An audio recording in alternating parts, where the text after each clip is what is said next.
correo, después me mandarías un correo más como a lo que dediquéis o algo así, si me preguntan, porque en Sí, realidad, te mando el enlace de los grupos y tal. sí, Sí, te no mando te el enlace. importa, y ya digo, se lo manda Para que tengan ahí, para que tengan también a Molinier, en tu caso, está eso. Molinero.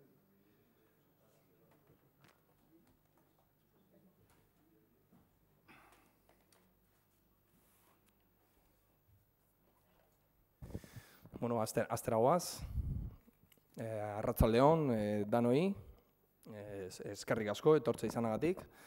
Dakizuenez, hemen elkartu egin gara futbolaz mintzatzeko, futbolari buruz eztabaidatzeko.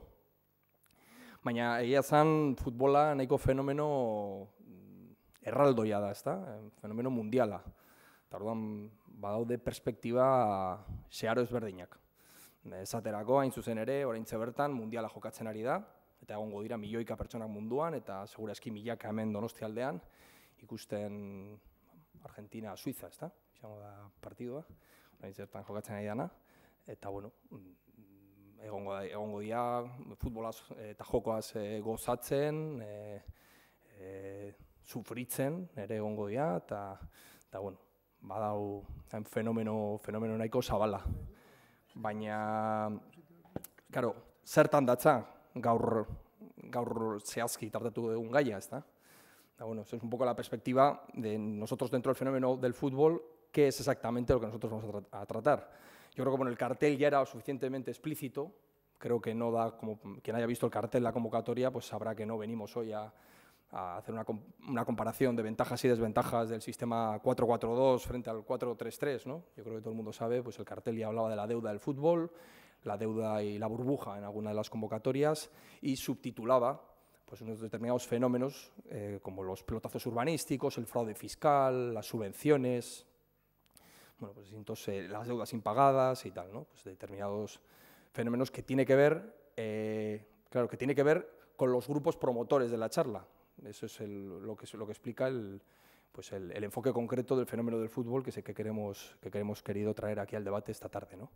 Y porque básicamente los dos grupos que proponemos, que estamos proponiendo esta charla, que estamos organizando esta charla, pues tratamos temas que tienen de alguna manera conexión con este enfoque del fútbol, ¿no? Así hago una pequeña cuña explicativa, promocional de los dos grupos. El grupo promotor principal es la Plataforma de Auditoría Ciudadana de la Deuda. Es un grupo que aquí en Guipúzcoa está conformado por personas que participamos en Acampada Donosti, lo que vino a ser el grupo, el movimiento 15M aquí en la zona de Donostialdea, y distintos grupos y personas, pues bueno, acabamos conformando un nodo local de la plataforma para la auditoría de la deuda, ¿no? Auditoría Ciudadana de la Deuda, que forma parte de una red internacional que intenta tratar este tema de la deuda, que para todos es hoy en día ya es tan conocida, la deuda, la prima de riesgo, la deuda como condicionante continuo de un montón de políticas públicas y de cambios de servicios públicos, de derechos sociales y tal, ¿no? Entonces, bueno, es un grupo que intenta analizar ese fenómeno de la deuda críticamente y ver un poco sus mecanismos ocultos, sus trampas, incluso en algunos casos sus estafas, ¿no? Y entonces, bueno, pues dentro de ese marco nos parecía interesante tratar este tema. Por otro lado, el otro grupo, tal vez igual de nombre igual más famoso, con más ATAC Auzolan, que es un grupo local que no tiene mucha actividad, de gente que pertenece a la organización internacional ATAC, que es un movimiento que se formó hace bastantes años, en origen en torno a una reivindicación concreta, que es gravar los movimientos especulativos de la bolsa, y luego ya bueno, ha ido expandiendo en torno a los paraísos fiscales y tal, pues y distintos aspectos de las políticas públicas, ha ido expandiendo sus áreas de trabajo, ¿no? Y entonces eso es lo que explica la naturaleza de los grupos que convocaban, ¿no? Y que han promovido la charla, pues un poco el enfoque concreto que en torno al fenómeno del fútbol pues queremos tratar. Y claro, pues para intentar tratar este tema hemos querido contar con dos ponentes para que nos ayudaran un poco. Sabíamos que ambos tenían un poco trayectoria en este tema, conocimiento, publicaciones. Por un lado, hemos contado con Javier Olaberri, que es ingeniero y abogado, y es una persona pues, bueno, fue también concejal de urbanismo del Ayuntamiento de San Sebastián, parlamentario del Parlamento Vasco y bueno, y tiene una larga trayectoria de, digamos así, de grandes peleas y matagigantes. Entre ellas, una de las últimas tiene que ver con un intento de subvención del fútbol profesional a través de, en una operación famosa por la prensa, de la remodelación urbanística de Anoeta, una modificación parcial del Plan General Urbano y tal. Entonces, bueno, a raíz de eso, pues bueno, leímos que trató este tema no solo en el ámbito de la Real Sociedad, también en el ámbito del Atleti y el nuevo estadio, y bueno, veíamos que tenía una serie de reflexiones que me parecían interesantes para poderlas debatir y contrastar. Y también hemos querido contar con el sindicato Gesta. El sindicato Gesta es un sindicato de técnicos de Hacienda. Y entonces contactamos con el sindicato que durante años ha trabajado distintos aspectos que tienen que ver con aspectos de política fiscal y de temas de la hacienda pública, y específicamente se ha destacado en distintos foros por hacer un seguimiento a lo que tiene a la Liga de Fútbol Profesional. Y su deuda, sus privilegios fiscales y bueno, distintos fenómenos que luego ya nos irán comentando y nos irán destacando. Para eso contactamos con el sindicato y bueno, ya ha venido Diego Rea, que es técnico de la agencia tributaria, y bueno, para que nos cuente un poco la perspectiva que ellos como sindicato tienen. Y así que sin más preámbulo, después de hecho el enmarque y la presentación, pues hablarán los dos. Primero Javier Olaverri tratará un poco el fenómeno local de la Real Sociedad y San Mamés, los distintos mecanismos bueno, que él analiza por los cuales se está inflando con dinero público el fútbol profesional, en torno a 15-20 minutos, y luego daremos la palabra a Diego Rey para luego abrir a un coloquio y a un debate. Pasamos ya. Arratsaldeon, eta ekarrik asko etortzeagaitik. El fútbol es un fenómeno que tiene muchos ángulos. Como hemos dicho, aquí vamos a hablar del ángulo económico y más prácticamente el ángulo económico en lo que se refiere a intervención de la Administración. Pero para enmarcarlo, es un asunto que mueve el orden de 1.900 millones al año en el Estado español, parece aproximadamente algo menos del 0,2%, o 2 por mil, como queramos hablarlo, que tiene un nivel de deuda acumulada enorme, del orden de 4.000 millones hasta hace 4 días, ahora este año las últimas cifras 3.600, es decir, del orden de 2 veces la facturación anual, símbolo de que algo no va bien, y que tiene unos ingresos muy raros, en la medida en que es muy dependiente de un ingreso que es el de televisión, que viene a ser unos 755 millones, hacia aproximadamente el 40% de los ingresos totales del fútbol. Por lo tanto, es un negocio que está en estos momentos en boca de todos como en tensión por una supuesta burbuja, bueno, supuesta más que supuesta, evidentemente, y tratando por parte de los poderes públicos y por parte de incluso las propias autoridades deportivas tipo UEFA de conseguir que los clubes sean más realistas en sus relaciones ingresos-gastos y bajen el tamaño de la deuda, regularicen su situación y sean más sostenibles en el tiempo, porque si no se supone que iban a explotar. Lo van consiguiendo de alguna manera. Este año, por ejemplo, han bajado 300 millones la deuda a base de exportar jugadores. Es decir, cuando un país sea grande o pequeño, o una empresa, cuando no te van las cosas, no te queda más remedio que exportar, es decir, vender tu patrimonio, en este caso, a otros señores que te lo compran y tú te quitas deuda y también se supone que te quitas gasto corriente en la medida en que exportas jugadores que no te saldrían rentables desde el punto de vista de costos. La deuda de la televisión los ingresos de televisión son también muy dudosos en la medida en que, como todo el mundo sabe, las empresas que se dedican a pagar esos ingresos, fundamentalmente Mediaset y Canal Plus, o Prisa, el grupo Prisa, están en plena crisis financiera, en buena medida, Prisa no solamente por esto, pero en buena medida por esto. Es decir, Canal Plus como negocio se ha demostrado ser un gran sumidero de dinero porque les paga a los clubs mucho más que lo que después consigue. Y eso no debería haber reaccionado hace tiempo, pero como entró Mediaset, tuvieron ahí una discusión, digamos, de yo me quito, tú te pones, pues para que no te pongas tú sigo yo, total, que Mediaset en 4 años ha acumulado 130 millones de deudas, le estará, supongo yo, con grandes dificultades financieras, y por lo tanto, digamos, lo lógico es pensar que el mundo de los ingresos de la televisión sufra un colapso o por lo menos tenga que reacomodarse a un mayor realismo. Por eso la burbuja pues todavía no se sabe cómo va a terminar, si va a explotar o si va a ser capaz de reconducirse de una manera relativamente suave. Para que nos tengamos una idea, en el fútbol el salario medio, quitado el Madrid y Barça, que son otra cosa, anda en 700.000. Yo creo que la Real andará en torno al 1.000.000. 1.000.000 viene a ser más o menos el salario sumado de todos los que estamos aquí. Quizá, un poco. Siempre cuando se habla del fútbol se intenta por parte de sus gestores de hablar de que son un gran factor de economía real. Bueno, yo doy el dato a nivel estatal, el orden del 0,2%, a nivel de guipuzcoano 0,25%. No es una cantidad significativamente importante, aunque no es despreciable, evidentemente es una cantidad pues, que está ahí, ¿no? La Real mueve en torno a los 48 millones de euros, pues eso es, empresas de 48 millones, desgraciadamente no tenemos cientos, pero vamos, las hay. Sin embargo, es verdad que como en este país vale cualquier cosa, la Real, como con todos los clubs, tratan de inflar. Como el pavo real, si alguno quiere ver cómo se hace esa técnica, se sube ahí hasta María Cristina y verá un pavo que es pequeñito, pero que cuando saca la cola parece la de Dios. Bueno, pues la Real tiene esa costumbre y suele utilizar dos argumentos para justificar lo que al final va a ser, es decir, cómo consigo, no sé qué verbo utilizar, pero cómo consigo aprovecharme del erario público y sus múltiples ramas. Una es que son semipúblicos. Lo leí recientemente a un miembro del Consejo de Administración de la Real. Son semipúblicos. No sé qué parte es la pública. Debe ser la parte que mete la mano en la caja pública, porque el resto, que yo sepa, es privado. Y la otra es que Guipúzcoa es la Real. Este es muy veterano, a mí me pone muy nervioso. Ya en la propia juicio, cuando tuvimos con él, el propio este miembro consejero, me soltó eso de cómo te puedes meter con nosotros, somos Guipúzcoa, y eso a mí me supera. O sea, si los guipuzcoanos solo nos une el habla de la Real, vamos mal, sinceramente vamos mal. O sea, no sé, yo creía que esto era algo más serio, pero en fin. De luego ahora acaba de subir el Eibar, o sea que supongo que tenemos que hacer una extinción, ¿no? O sea, los del Eibar se vayan con el Eibar, pues supongo que Eibar será bajo Eibar, ¿no? Digo yo, no sé dónde llegará el Eibar, su influencia, y los del Real Unión, como también le tienen manía a la Real por las viejas historias de su siglo, también harán la República de Bidasoa. Y el resto quedará para Guipúzcoa Real. Son argumentos que son mal fundados. No solamente que son estúpidos, que lo son, sino que tienen mala intención.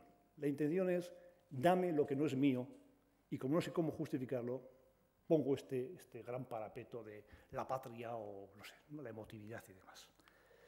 Y esto va al mecanismo que, ¿cómo se mantiene esta enorme burbuja del fútbol? En buena medida, por la televisión, evidentemente, pero en buena medida por la gran aportación de caudal público, de una u otra manera, hacia el sector futbolero. Que esto es lo que, de alguna manera, sería el objeto íntegro de esta charla. Hay muchas formas. Algunas las conocemos, son más o menos practicadas. En cada momento se practica la que se puede. Y además hay un departamento de invención de ideas continuo. O sea, todas las mañanas, estos son como órdenes mendicantes, se levantan a la mañana y dicen, ¿cómo podemos coger más dinero público? José, vete para allí y busca tal. O sea, entonces, este archivo que lo hice el otro día puede haber quedado desfasado con la realidad actual. Primero, aportación de capital. De repente se le llora al ayuntamiento de todo, mete capital, no mete capital. Hay que reconocer al Eibar que no ha tenido, o sea, ha tenido la ejercicia, en fin, la honestidad de no pedirle a su ayuntamiento que le aporte capital. Digo, porque no suele ser habitual que estos equipos pequeños no vayan termine pidiendo capital. Bueno, como eso es muy bruto y además cada vez es más difícil tragar en reglas europeas, se utilizan otros mecanismos. Créditos de las cajas normalmente de carácter excepcional. De repente las cajas, que son, no sé, bueno, ahora son ayer dos fundaciones, pero vamos, lo que no eran hasta ayer eran ovnis jurídicos, entes que nadie sabía lo que eran, no eran fundaciones, no eran cooperativas, eran privadas, pero estaban, en fin, nadie sabía lo que era, ¿no? La caja, a efectos de esto, es puro fútbol. Es decir, si un equipo de fútbol le pide a una caja de su zona algo, esa caja se lo da. El caso más espectacular es el del Bankia con Valencia, le dio 600 millones de créditos excepcionales, cuya única explicación es que Valencia es muy importante para Valencia. En Valencia quitas las naranjas y quitas el Valencia y no queda nada. Entonces, pues hay que darle 600 millones, claro que después no los puede recuperar. Por cierto, claro, Bankia nos ha costado a todos los demás lo que nos ha costado. Kutxabank, por ejemplo, ha aportado 50 millones a fondo perdido a San Mamés. Yo no sé, los depositantes de Kutxabank, que exactamente cómo lo justifican eso. Y a la Real intenta sacar 10 millones, no se sabe muy bien si con contrapartidas o sin contrapartidas. Parece ser que tiene alguna contrapartida, aunque Kutxabank no ha dicho nada, solo lo ha dicho la Real. En estas cosas, la Real suele utilizar, primero lanza la piedra, y entonces al que le tiro la piedra no se atreve a quejarse, porque si se queja, los guipuzcoanos le fusilan. Entonces, bueno, la Real le ha adjudicado 10 millones. Bien. Es una estrategia, dice, bueno, no sé, ¿qué hace un banco metiendo dinero en esas cantidades en equipos de fútbol? No se sabe. Siguiente paradoja, siguiente vía, avales. Si no me puedes meter capital, aválame el préstamo. Entonces, el sector público avala. El caso más paradigmático es el Valencia, de nuevo, ¿no? El gobierno valenciano tiene 118 millones en avales, concedidos fundamentalmente al Valencia, pero también al Elche, y no me acuerdo del otro equipo porque yo estoy futbolando mal, al Hércules. Son 3 equipos valencianos que sin estos equipos Valencia no existe. Y entonces 118 millones. Como sabéis, eso ha generado una bronca enorme. Incluso hay una investigación de la Unión Europea sobre ese acto, y en estos momentos la verdad es que está la cosa en el aire porque han tenido que vender el club, o sea, al final eso ha explotado, y ahora el dueño del club es un valenciano de pro, un tal de Singapur, pequeñito, tiene pinta de mafia del juego de Singapur, no sé, no tengo una idea muy bien, pero bueno, alguien ha aparecido por ahí diciendo que es el dueño. Parece que va a devolver los 118 millones a la Generalitat, aunque yo, el día que los vea devueltos, me lo creeré. Mientras tanto, pienso que no, que es dudoso. Siguiente vía, patrocinios. ¿Dónde mejor poner el nombre de San Sebastián, o el nombre de Euskadi, o el nombre de Vizcaya, o el nombre de Guipúzcoa, que en la camiseta de fútbol? Por favor, no hay ningún otro sitio mejor. Entonces, todos los años, por un lado o por otro, pues sobre todo eso ha sido más típico del Bilbao, pues, pues se patrocina 2 millones por aquí y tal. Ilegal. El Tribunal de Cuentas, X años más tarde, dice eso es ilegal, fuera. Entonces, cada año inventan una cosa, pero bueno, al final el secreto es que todos los años entran un par de milloncitos para el Bilbao, pues 2 millones, 2 millones y medio por vía de patrocinio, lo que sea. O sea, lo importante es que entre dinero, ¿no? La excusa es la de menos. Y el siguiente palo, si no cuela eso, pues hay que acudir dura y duramente a la subvención pura y dura y a las condonaciones de deuda, que es lo que ya empieza a ser un poco ya menos elegante, pero es eficaz. Subvenciones a la Real declaradas ilegales por el Tribunal de Cuentas, numerosas. Cada año, pues unas que daban, se declaraban nulas. Condonaciones de deuda que hacía Hacienda a la Real, pues también declaradas nulas por el Tribunal de Cuentas. Pero nosotros somos de casa, ¿no? Somos todos, somos majos, somos gatorras. Y entonces, que sea ilegal no quiere decir gran cosa. O sea, uno parecía, si es ilegal, tendrá usted que devolver. Y a lo mejor al que le ha concedido, a lo mejor se le cae un puro. Existe una cosa del Tribunal de Cuentas que se llama el enjuiciamiento y hay una cosa que se llama el delito de alcance. No voy a dar explicaciones sobre lo que es el delito de alcance, pero viene a ser que alguien se le ha alcanzado algo indebidamente y que hay que recuperarlo, y responde el funcionario con su bolsillo particular. No. O sea, ponemos que es ilegal, pero nadie va a buscar ese dinero ni nadie pide responsabilidades. Por ejemplo, el año 2009, pues una sanción fiscal a la Real es condonada, gratuitamente, no es muy mejor dicho, graciosamente es la palabra exactamente, y además le conceden otros 6 millones de subvención. Y como dice el tribunal, ni está justificada la condenación, pero sobre todo, ¿cuándo se ha visto que se pueda subvencionar a alguien que debe dinero a Hacienda? Eso es inaudito en la administración pública. Bueno, inaudito, salvo que estemos hablando del fútbol, que eso es normal, y no hay que dar explicaciones. Como digo, uno va leyendo los tribunales de cuentas y no va viendo más que continuas eliminaciones ilegal, sin consecuencias. Las evasivas de Zubieta también fueron ilegales, declaradas ilegales en su día, pero ahí están. Y en el caso de la Real, el punto más curioso ha sido el concurso de acreedores. Como todos sabéis, a raíz de, bueno, pues de que ahí las cosas no iban bien, pues entran en concurso de acreedores y, claro, uno de los grandes acreedores es Hacienda.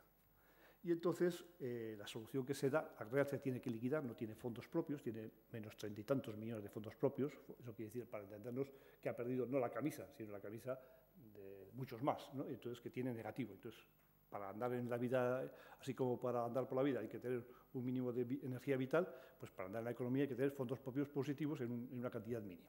Como tenía negativos menos 34, eso es liquidar. Bueno, bien, entonces empieza la máquina jurídico-financiera y entonces dicen, bueno, pues ahora sabes cuánto le debemos a Hacienda. Pues, bueno, pues que nos perdonen una parte. Y entonces los créditos, al 40% se les perdona, no va a ser. Y el resto sigue siendo deuda, sí. Bueno, eso, créditos participativos. Bien, tú le llamas a una deuda, le llamas crédito participativo y tiene dos cosas. Primero, que de repente, en vez de pagarla, la largas a 25 años, que es en el caso de la Real, a un tipo de interés del 0,4, que como todo el mundo sabe, es lo que Hacienda siempre da a todos los ciudadanos. Tú le debes dinero a Hacienda y te dicen entre el 0,3 y el 0,4. Si eres del Goierri, 0,3, si eres de la Costa, 0,4. Pero, ¿para qué? La Real, 0,4. Y además tiene una ventaja, porque encima, cuando diga esto, no deben dinero a Hacienda ya. O sea, cuando aparece lista de deudores de Hacienda, ya no aparece la Real. La Real está limpio, no debemos ni un duro a Hacienda. Tenemos crédito participativo Y además, vaya por más a fondo, computa como fondos propios. O sea, si ya te tenía menos 34 y te he metido un cañón de 28 millones de créditos participativos, pues ya tengo menos 6. Sigue siendo negativo, pero ya estoy cerca del agua, del nivel del agua. Entonces, estas magias financieras, que son las que en el fondo, con estos trucos, hemos entrado en la crisis financiera que conocemos. Es decir, tú vas haciendo magia potagia, que es muy bonito, yo tengo una nieta y le hago magia potagia y la tía dice, listo, es mi abuelo y tal, ¿no? Pero claro, eso no cuela. O sea, a la hora de verdad tú debes o una de dos, o no pagas o pagas. Y según si pagas, te hundes tú y si no pagas, se hunde el otro. Punto. Pero bueno, inventan el sistema del crédito participativo y ya está. Ahí entra la Cucha, también, pero la Cucha, lógicamente, generosa, pues también convierte sus deudas en créditos participativos, pero ya quita, ¿no? Entonces, es la teoría de los primos hermanos. O sea, a la hora de negociar estas cosas tan exorbitantes, que no es habitual hacerlo en un concurso de acreedores con Hacienda, yo con la Hacienda estatal por lo menos no he visto hacerlo nunca, pero quizá mi compañero podrá explicarlo más, se aplica el principio de es que somos hermanos. Y entre hermanos habrá que ayudarse. Pero este aquí que una vez que les ha ayudado, le has metido 28 millones de créditos participativos, pues mira, un chico que yo no sabía que existía, y Aramendi, vale 32.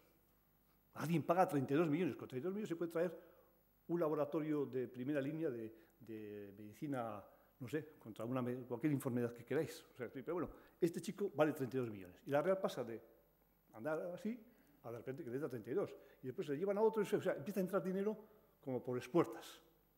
Y dices, hombre, la teoría de los primos hermanos es que si yo a mi hermano, que estaba en apuros, le he echado la mano el día 5, le he dado un préstamo a 25 años a tipo cero prácticamente, y ahora te toca la lotería, hombre, me devolverás el préstamo, ¿no?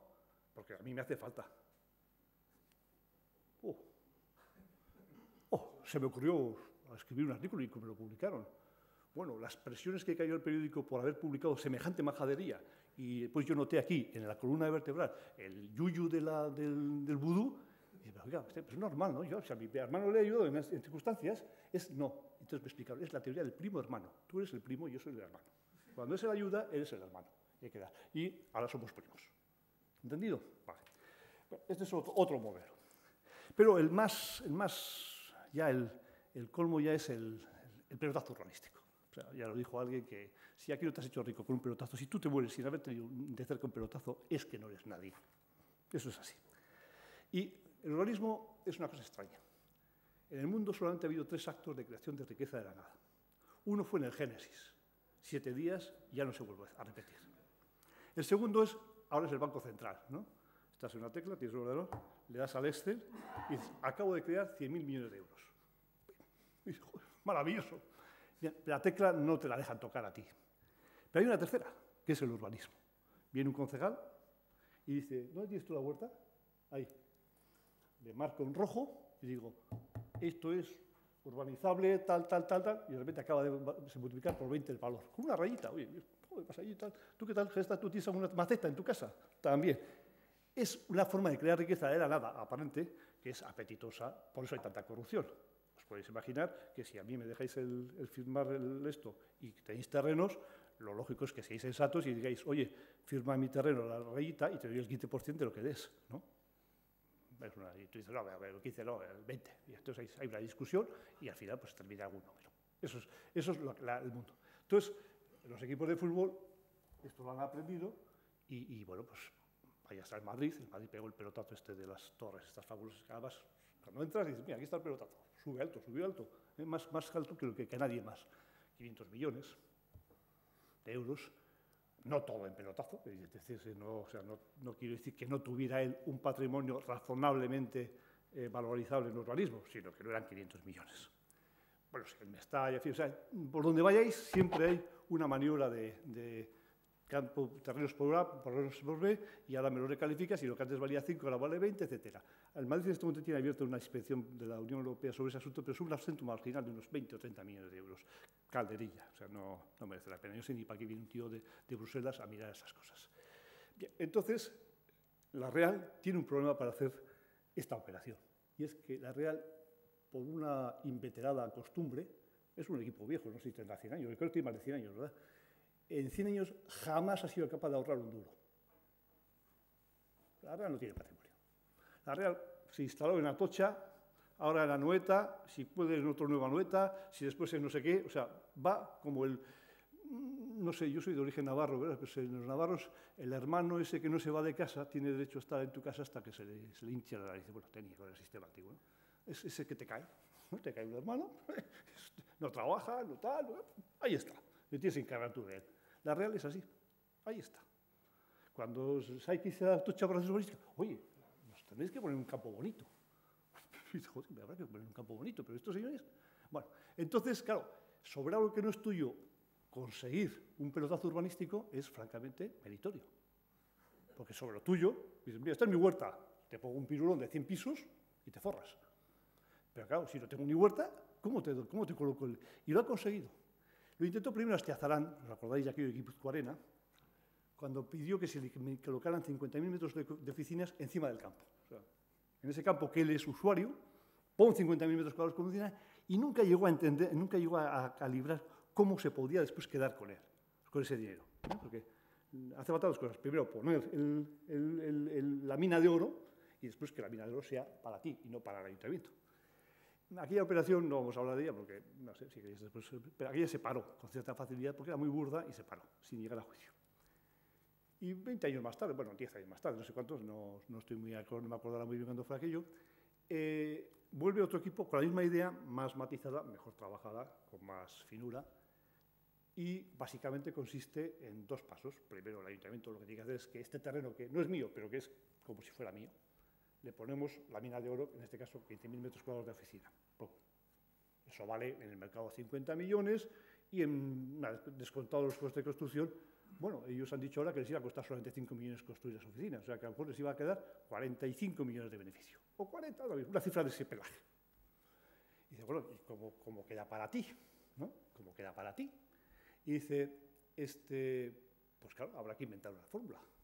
Entonces, y dice, vamos a hacer un concurso amañado, que es la otra variable de la corrupción. O sea, los contratos urbanísticos no hay que amañar más que la raya. Y después en el concurso amañado, pues es eso, un concurso amañado, que no es un concurso zaragozano, como alguno creía, es amañado.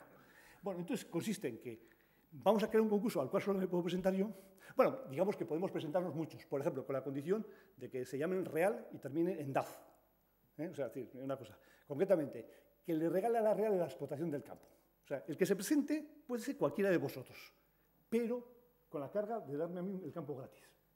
Y dice, joder, qué cachondo, ¿no? O sea, claro, entonces, claro, evidentemente solo te puede interesar a ti, te das a ti el campo gratis y tu carga es tu beneficio, pero si te lo doy a ti como carga, ¿dónde está mi beneficio? Bueno, inventan esa cosa, por supuesto esto no lo enseña a nadie, lo hacen en un contrato privado.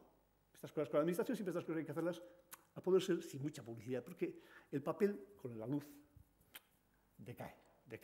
Entonces, bueno, pues un contrato privado con la nota codificada, esto no es un convenio urbanístico. No, esto es un contrato privado entre una empresa privada llamada AK, KM, ¿no? ¿Cómo se llama? AK, vosotros se ATAC, ¿no? Estos son AK, son más jóvenes AK que ATAC. AK y la Real. Y bueno, y ahí dice, bueno, y ahí vosotros hacéis la modificación de plan general, ponéis la mina encima del campo y después con este contrato, con estas clausulitas que le impiden entrar a cualquiera, pues se lo queda la Real. Y ya hemos conseguido lo fabuloso. Me lo quedo yo, sin ser mío ni siquiera el campo. Hay que reconocer que es habilidoso. Es habilidoso. Un poco ilegal, sí, pero habilidoso también. Una explicación adicional.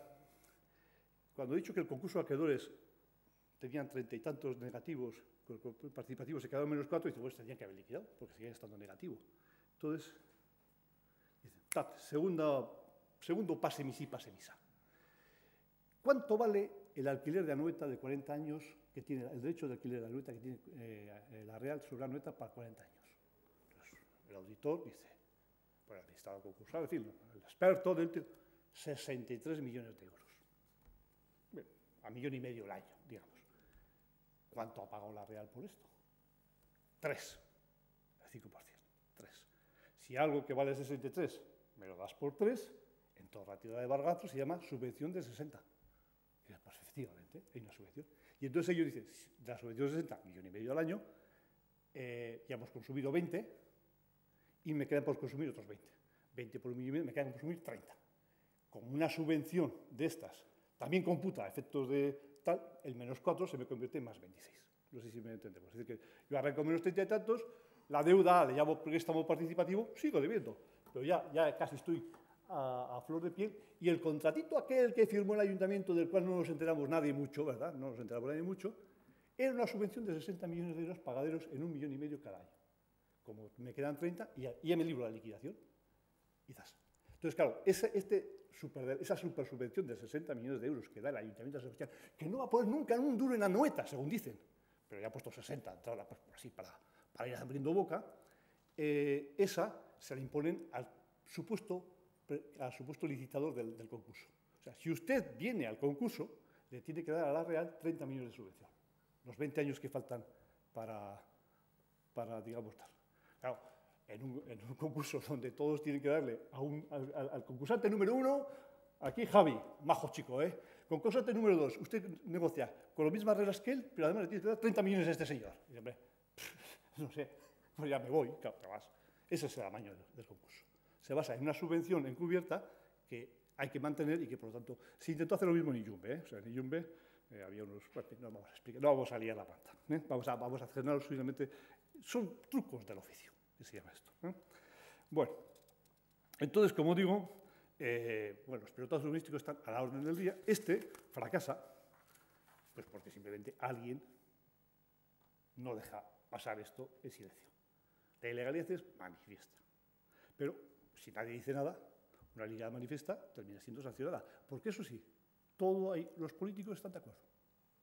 Unanimidad total. Y yo comprendo que el ciudadano, si ve que toda la unanimidad existe, pues piense, pues estará bien. Estará bien.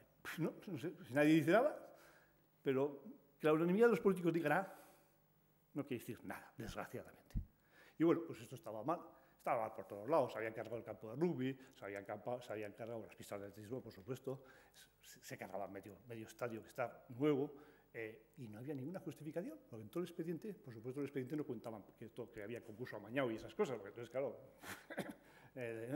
se te cae un poco la cara de vergüenza. Pero bueno, al final, como yo creo que habla la mayor parte de la gente, pues al final la sala dice, esto es un bodrio, a casa. Y como en los toriles, porque esto, aunque sea fútbol, se pueden hacer similares de toros, mandan el toro al corral. Y en ese momento aparece la segunda parte, que quizás es lo que tenga una cierta intervención y que me motiva esta charla. Esta charla no es para explicar lo que tal, porque a mí me gustaría explicar lo que puede pasar y dónde estamos todavía. La Real Sociedad, que sabe que va a perder el juicio, porque ya en diciembre la juez que lleva el interrogatorio de los peritos, bueno, hace preguntas así, ¿no? 5 por 8, 45 por 9, cuando digo que está haciendo la palabra de multiplicar porque el otro está haciendo trampas y le está a preguntar. Y ya se ve claramente que va a perder.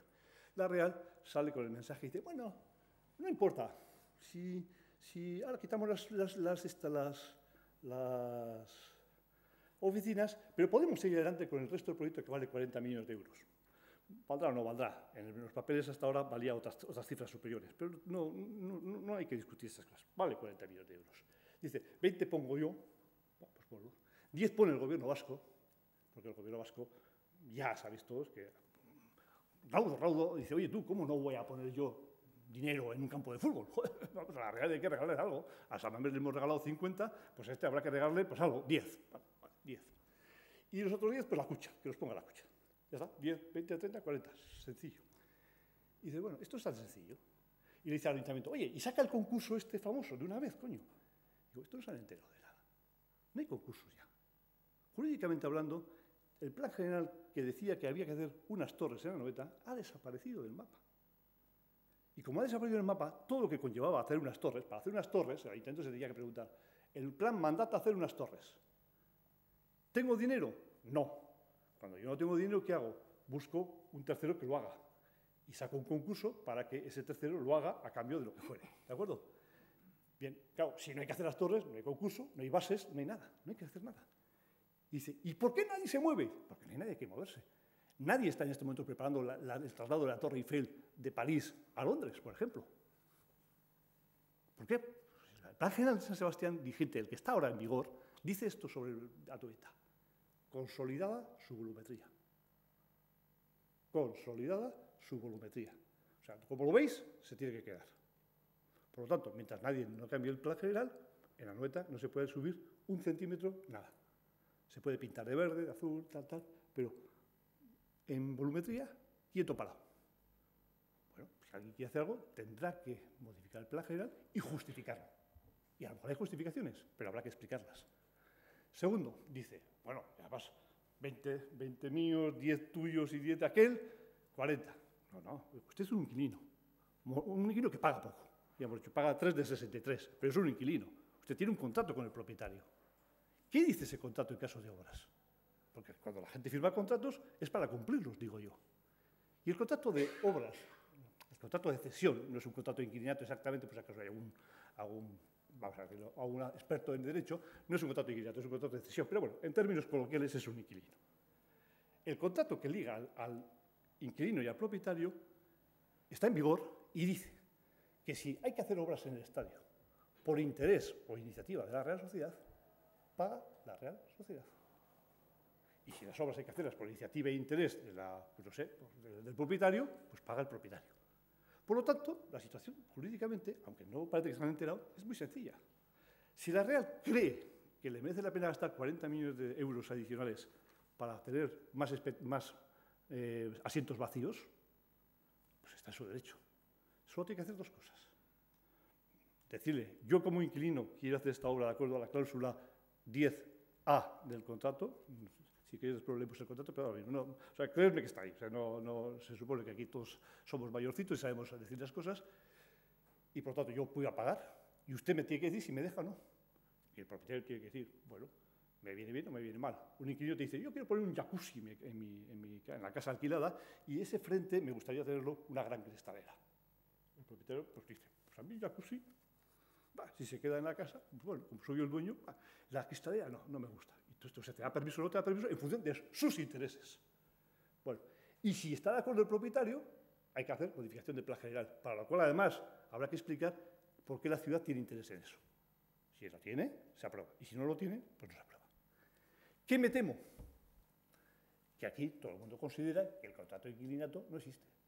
De repente hay una gran amnesia colectiva. La orden mendicante no busca sus archivos el contrato, sino que dice, vete y pídele 10 millones a Kutxa, vete y pídele 10 millones a la Diputación, menos mal que la Diputación no la da, porque si no, tendría que tenía 20 y 10, 30, o sea, su financiación sería todavía más externa. ¿Y el contrato? Y claro, yo tampoco le oigo al ayuntamiento decir una cosa tan simple como el otro día el ayuntamiento hubo un concejal que dijo, ¿qué pasa con el concurso? Esto no se mueve, hay que mover.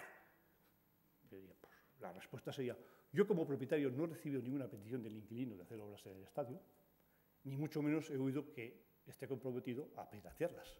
Cuando me diga en qué consisten las obras y que las paga él, pues yo como propietario miraré y como autoridad urbanística, que son dos diferentes, o sea, la chapela de propietario no es la chapela de urbanismo, tú puedes tener interés como propietario y no tener justificación urbanística, o sí, que son dos chapelas, pues bueno, empezaría por el camino. Y a mí me preocupa que algo tan elemental no se diga. ¿Por qué? ¿Qué quiere decir esto? Que se está fraguando algo como que tal que decir, bueno, que vengan los 10 millones y nos olvidamos del contrato. Y a mí eso me parece que se llama malversación de fondos, prevaricación y cosas parecidas propias del Código Penal. Porque con dinero público uno no puede ser generoso. No sé si nos entendemos. Tú puedes dar subvenciones regladas, pero tú no puedes dejar de cumplir un contrato simplemente porque te cae muy majo el inquilino. Y claro, el ambiente general es que aquí esto lo vamos a hacer rápido. El mío es, no os queda sufrimiento todavía. El primero, decir que vais a pagar los 40 millones vosotros. Y eso es un problema, yo no soy socio de la Real ni accionista de la Real, pero si yo fuera accionista de la Real, me preguntaría seriamente si la mejor inversión de 40 millones de euros es en un hormigón que va a estar vacío. Porque no nos olvidemos, Anoeta nos ha llenado en toda su vida, no sé, con esta mano seguro que las veces que se ha llenado se cubre con esta mano. Sí, me voy. Bueno, pues esto era un poco la idea que tenía. Yo creo sinceramente que en esto a la gente hay que pedirle que no se deje abrumar por este discurso de que aquí todo está hecho, todo está. No es verdad. Somos mayoría los que no estamos de acuerdo en la utilización sin control, sin escrúpulos, sin legalidad de los recursos públicos. Somos mayoría. Y muchos de los socios de la Real están de acuerdo con esa teoría. A mí cuando ha salido la sentencia, a mí en la calle me ha parado muchísima gente de socios de la Real diciendo, tienes toda la razón, punto. Y se acabó. Las cosas son, Vamos, somos mayorcitos en general. Yo creo que la sociedad guipuzcoana es madura. La gente sabe lo que es la pasión y lo que es la racionalidad. La racionalidad dice que se impliquen las normas, etcétera, etcétera. Y a los políticos hay que mandarse el mensaje de que votan más la mayoría que la minoría. Es decir, que si volvéis a meter mano en la saca para esto, a lo mejor cuesta votos. Porque ellos creen que si defienden la caja, le van a perder votos de los socios. No, usted, a lo mejor gana votos en los socios, pero los va a perder más por fuera. Y eso hay que decírselo claramente para que aparezca la racionalidad. Y no quería dar más, no hay ninguna cosa más. Ah, bueno, la UE. Bueno, perdonad. Ya lo siento. Yo publiqué un artículo en los días cuando la pericial, más o menos, hacia diciembre. Publiqué un artículo, era cuando Almunia dijo: la UE anda hurgando en España por aquello de que los clubes de fútbol saquean mucho al erario público. Y dije, aquí hay dos, San Mamés y Anoeta. La gente me suele decir, ¿qué pasa con el campo de San Mamés? ¿Por qué no ha habido pleito? Por el campo de San Mamés no ha habido pleito, por la misma razón que no lo hay sobre la construcción del campo de Anoeta original. Es decir, si el campo es público, no hay subvención. Es un gasto de la administración en su propio campo. Podrá ser un derroche, podrá ser una fantasmada, pero eso forma parte de otras cosas, no de la subvención. Por lo tanto, no hay, digamos, competencia desleal con otros equipos. La Real tiene campo ajeno, por lo tanto, ahí no hay problema. En la construcción de Anoeta no hay problema de legalidad de competencia. Y en la construcción de San Mamés iba a haberla, porque el campo iba a ser privado. Pero algunos ya avisamos de que por esa vía irían directamente como el Titanic contra el iceberg, y por la razón que fuere, alguien tuvo la decisión y dijo, si vamos a meter dinero, van a meter 100 y pico millones de euros la administración pública, más 5, se tiene la administración pública y 50 escuchan, así, como quien no quiere la cosa, que por lo menos sea sobre el patrimonio propio, público. Y así se cambió. O sea, San Mamés Berría ha pasado de ser un campo privado a ser un campo de una empresa cuyo capital mayoritario es público. Y en ese momento, digamos, el juego de las subvenciones se pierde. Dice, pues entonces está todo bien. Dice, no, la lógica dice que es donde está, o sea, si tú has hecho un pecado, aparece la penitencia en algún lugar. Los que somos de jesuitas nos lo explicaron muy bien de chavalitos. Entonces, te has escapado en la construcción, pero te estoy esperando en la explotación. La Real ya hemos explicado. Cuando coge el campo, tenía que pagar 63 y paga 3. Ahí es donde está la subvención y ahí es donde está la competencia desleal y ahí está el pecado que algún día a lo mejor le cuesta a la Real un disgusto. Y en San Mamés pasa exactamente lo mismo. Van a pagar $500.000 de euros durante 100 años, porque los bilbaínos, puestos a poner plazos, un siglo, no han puesto 1000 años, pusieron 1000, pero se les fue la máquina al pasar. El tío que pasaba, la chica, dijo, 1000 será 100, será 100. Bueno, 100 años a $500.000. El campo de San Mamés, si solamente por espectadores, si la Real con 40 con 32 paga $1,5 millones, pues el de San Mamés con 53, pues no sé, 3, ¿no? Por decirlo así. Y si pues por capital, si el campo de San Mamés vale 180 y este vale 40, pues 4 veces más. Quiere decir que estamos hablando de alquileres razonables del orden de 3, 4, 5 millones. Pagas $500.000, pues subvenciones anuales de 2,5, 3,5, 4,5. La cuenta la vieja, ¿de acuerdo? Pregunta. ¿Va la Unión Europea a mirar esto? Y si mira y pide devolver, ¿qué pasa? ¿Qué dicen nuestros gestores? Y claro, nadie, silencio. O sea, ¿tú has leído algo? Yo no. ¿Tú has leído? No. ¿Has oído algo de esto? No. Silencio. Aquí metes la avestruz, se mete abajo y quieto. Entonces, pues bueno, pues creo que es un tema que está ahí pendiente y por mi parte ya me he pasado mucho tiempo. Bien.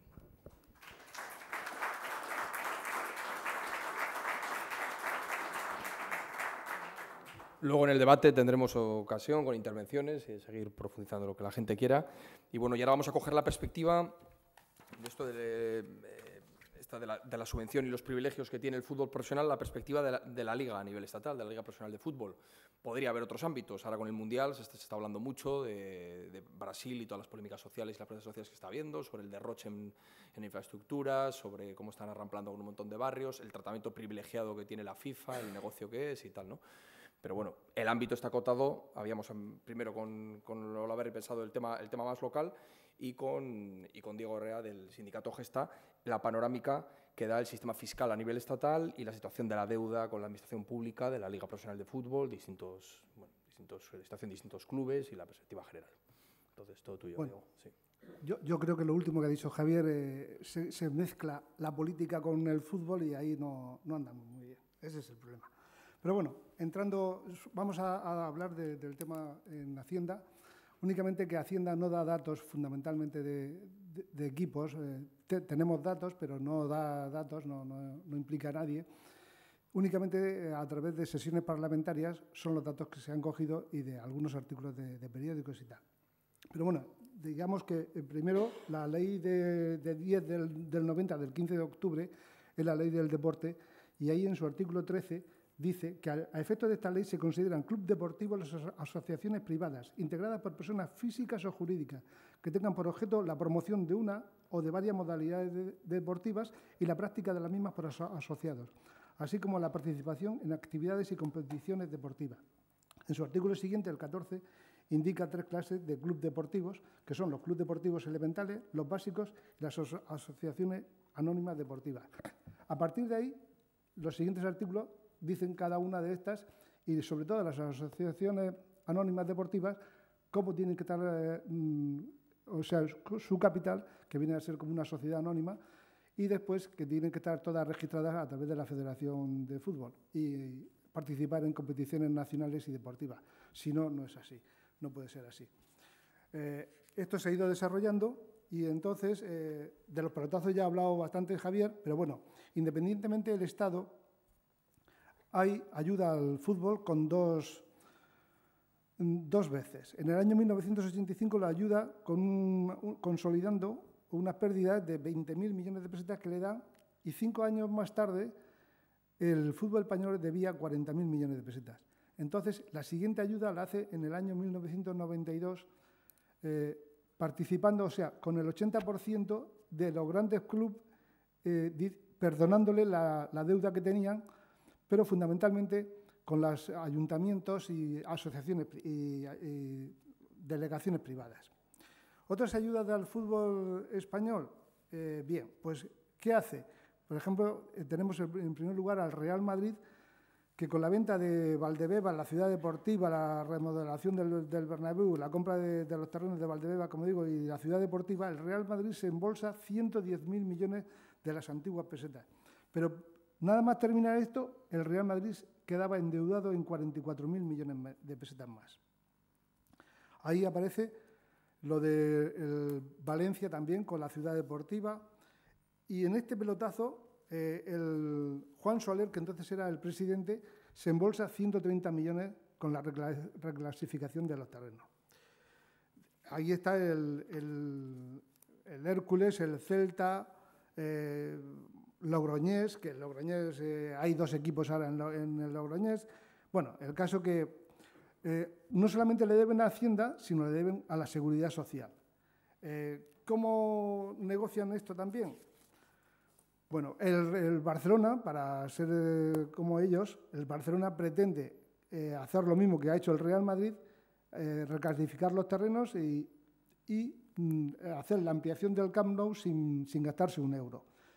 Entonces, vende parte de 10.000 metros cuadrados de Alcalá Rigat, los vende por 35,4 millones de euros. Y aún le quedan, números redondos, 21.500 metros más para vender. En el Celta hay una administración concursal del Celta en el cual el expresidente le piden la inhabilitación por irregularidades en la contabilidad. Para hacer el total de la deuda que tiene el fútbol con la Seguridad Social y Hacienda, o sea, hay un trato preferente hacia los clubes de fútbol. Ese trato preferente, como ha dicho, es a través de subvenciones de los ayuntamientos. El Jerez, todas las subvenciones de los equipos de segunda división generalmente están entre los 300.000 euros, 250 a 300.000 euros. Al Logroñés se le dan a través de caja del Ayuntamiento de Logroño 230.000 euros. Al Jerez, 290.000 euros, concretamente 293.000 euros. Al Granada se le condona un pago que tenía con Hacienda y al mismo tiempo el Ayuntamiento y Caja Sur le dan una subvención. Todo esto está garantizado, como ha dicho Javier también, con los derechos de televisión y con el patrimonio de los mismos clubes, de los estadios, de los jugadores, sirviendo de aval esto para negociar con Hacienda. Hacienda al mismo tiempo hace en este momento la vista gorda. Había unas becas para deportistas de élite de 30.050 euros. En esa época, Hacienda, y actualmente está así, con 60.100 euros que le dan a un deportista, está exento de pagar absolutamente nada, no paga nada. Entonces, hay más de 3.000 jugadores o deportistas de élite que están en estas condiciones. Aquí aparece también los futbolistas millonarios, pero con unas retenciones muy inferiores a las que tenemos actualmente. Ahí fue la ley Beckham cuando salió en un principio que le retenían el IRPF por el 24%. Concretamente, podían llegar a un máximo de un 24,75%. Pero otros jugadores, como por ejemplo podía ser Xavi o Iniesta en aquella época, que cobraban más de 600.000 euros, se les retenía el 43%. Después están los derechos de imágenes de los jugadores. Los derechos de imágenes, en un principio Hacienda empezó a levantar actas porque no pagaban los derechos de imágenes. Bueno, todas estas actas han sido recurridas al Tribunal Supremo y el Tribunal Supremo les ha dado la razón a los jugadores. Entonces, habrá como unos 300 millones. Esos derechos de imagen generalmente están siempre avalados por una empresa que tiene el jugador en un paraíso diferente a España. Y entonces el Tribunal Supremo ha dicho que hay que retener el IRPF, pero no cobrarle por el IVA. Todo ese IVA que Hacienda lo había cobrado, se lo ha tenido que devolver. A finales de abril de 2008, Hacienda le debían 607 millones de pesetas. Esta es una cifra oficial, que se hizo en el Parlamento a través de Izquierda Unida por Gaspar Llamazares. Ahí también se indicó en esa cifra que estaba el Club Sporting de Gijón, el Celta de Vigo, la Real Sociedad, la Unión Deportiva Las Palmas, que estaban entonces en segunda división. También decían que estaba el Real Madrid y el Barcelona, pero no daban cifras de ninguno en concreto. Eso fue el 31 de octubre del 2008, esa cifra se eleva a 627 millones de euros. Y por último, deciros que el 20 de mayo del 2009 la deuda total del fútbol entre la Seguridad Social y Hacienda ascendía a 3.500 millones de euros. Así que Hacienda pacta con las estrellas estas un pago que indica que en julio, por ejemplo, dice que los clubes que no pagan a los futbolistas y a la Seguridad Social perderán la categoría. Esto da lugar a una cita que el Bayern de Múnich, el presidente Uli Hoeneß, dice: es el colmo lo que pasa en España. Dice: damos millones para que salgan de la mierda y los clubs se eximen de pagar. En marzo del 2012 se firma una obligación para presentar las cuentas del fútbol a la Federación Española de Fútbol y al Consejo Superior de Deporte. Creando entonces la UEFA, si os acordáis, hizo aquello de que decía que la liga tenía que ser juego limpio. Entonces en España se dice juego limpio financiero para jugar a través de la liga. Bueno, hay otro boletín oficial de las Cortes el 27 de marzo en el cual a una respuesta de Izquierda Unida y de una pregunta de Francisco Jorquera diciendo el importe que se debía de la deuda, de Hacienda solamente. y entonces en esa época se debían 752 millones de euros. Con lo cual, la deuda había aumentado un 24% según la agencia tributaria. Se acercaba a los 145 millones de pesetas más, de millones. El ministro de Cultura, Juan Ignacio Ver, el Consejo Superior de Deportes, Miguel Cardenal, y la Liga de Fútbol Profesional, con José Luis Astiazarán, firmaron un protocolo para controlar la deuda en el fútbol, entre la agencia tributaria y el fútbol.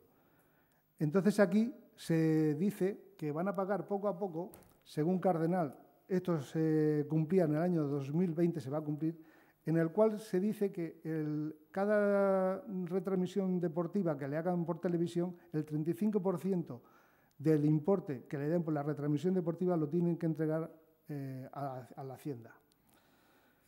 Bruselas, efectivamente, luego más adelante diremos, se mete con el fútbol español fundamentalmente con 8 equipos y entre ellos después el Athletic de Bilbao, precisamente por la ampliación del campo.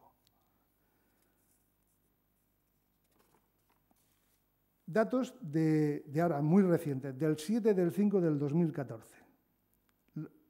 Dice, el secretario de Estado, Miguel Cardenal, avanzó el estado económico del fútbol del ejercicio 2012 al 2013. Concretamente, el endeudamiento de los clubes de fútbol se quedó cifrado en 3.573 millones de euros. Y decía que habían pagado una deuda de 200 millones de euros.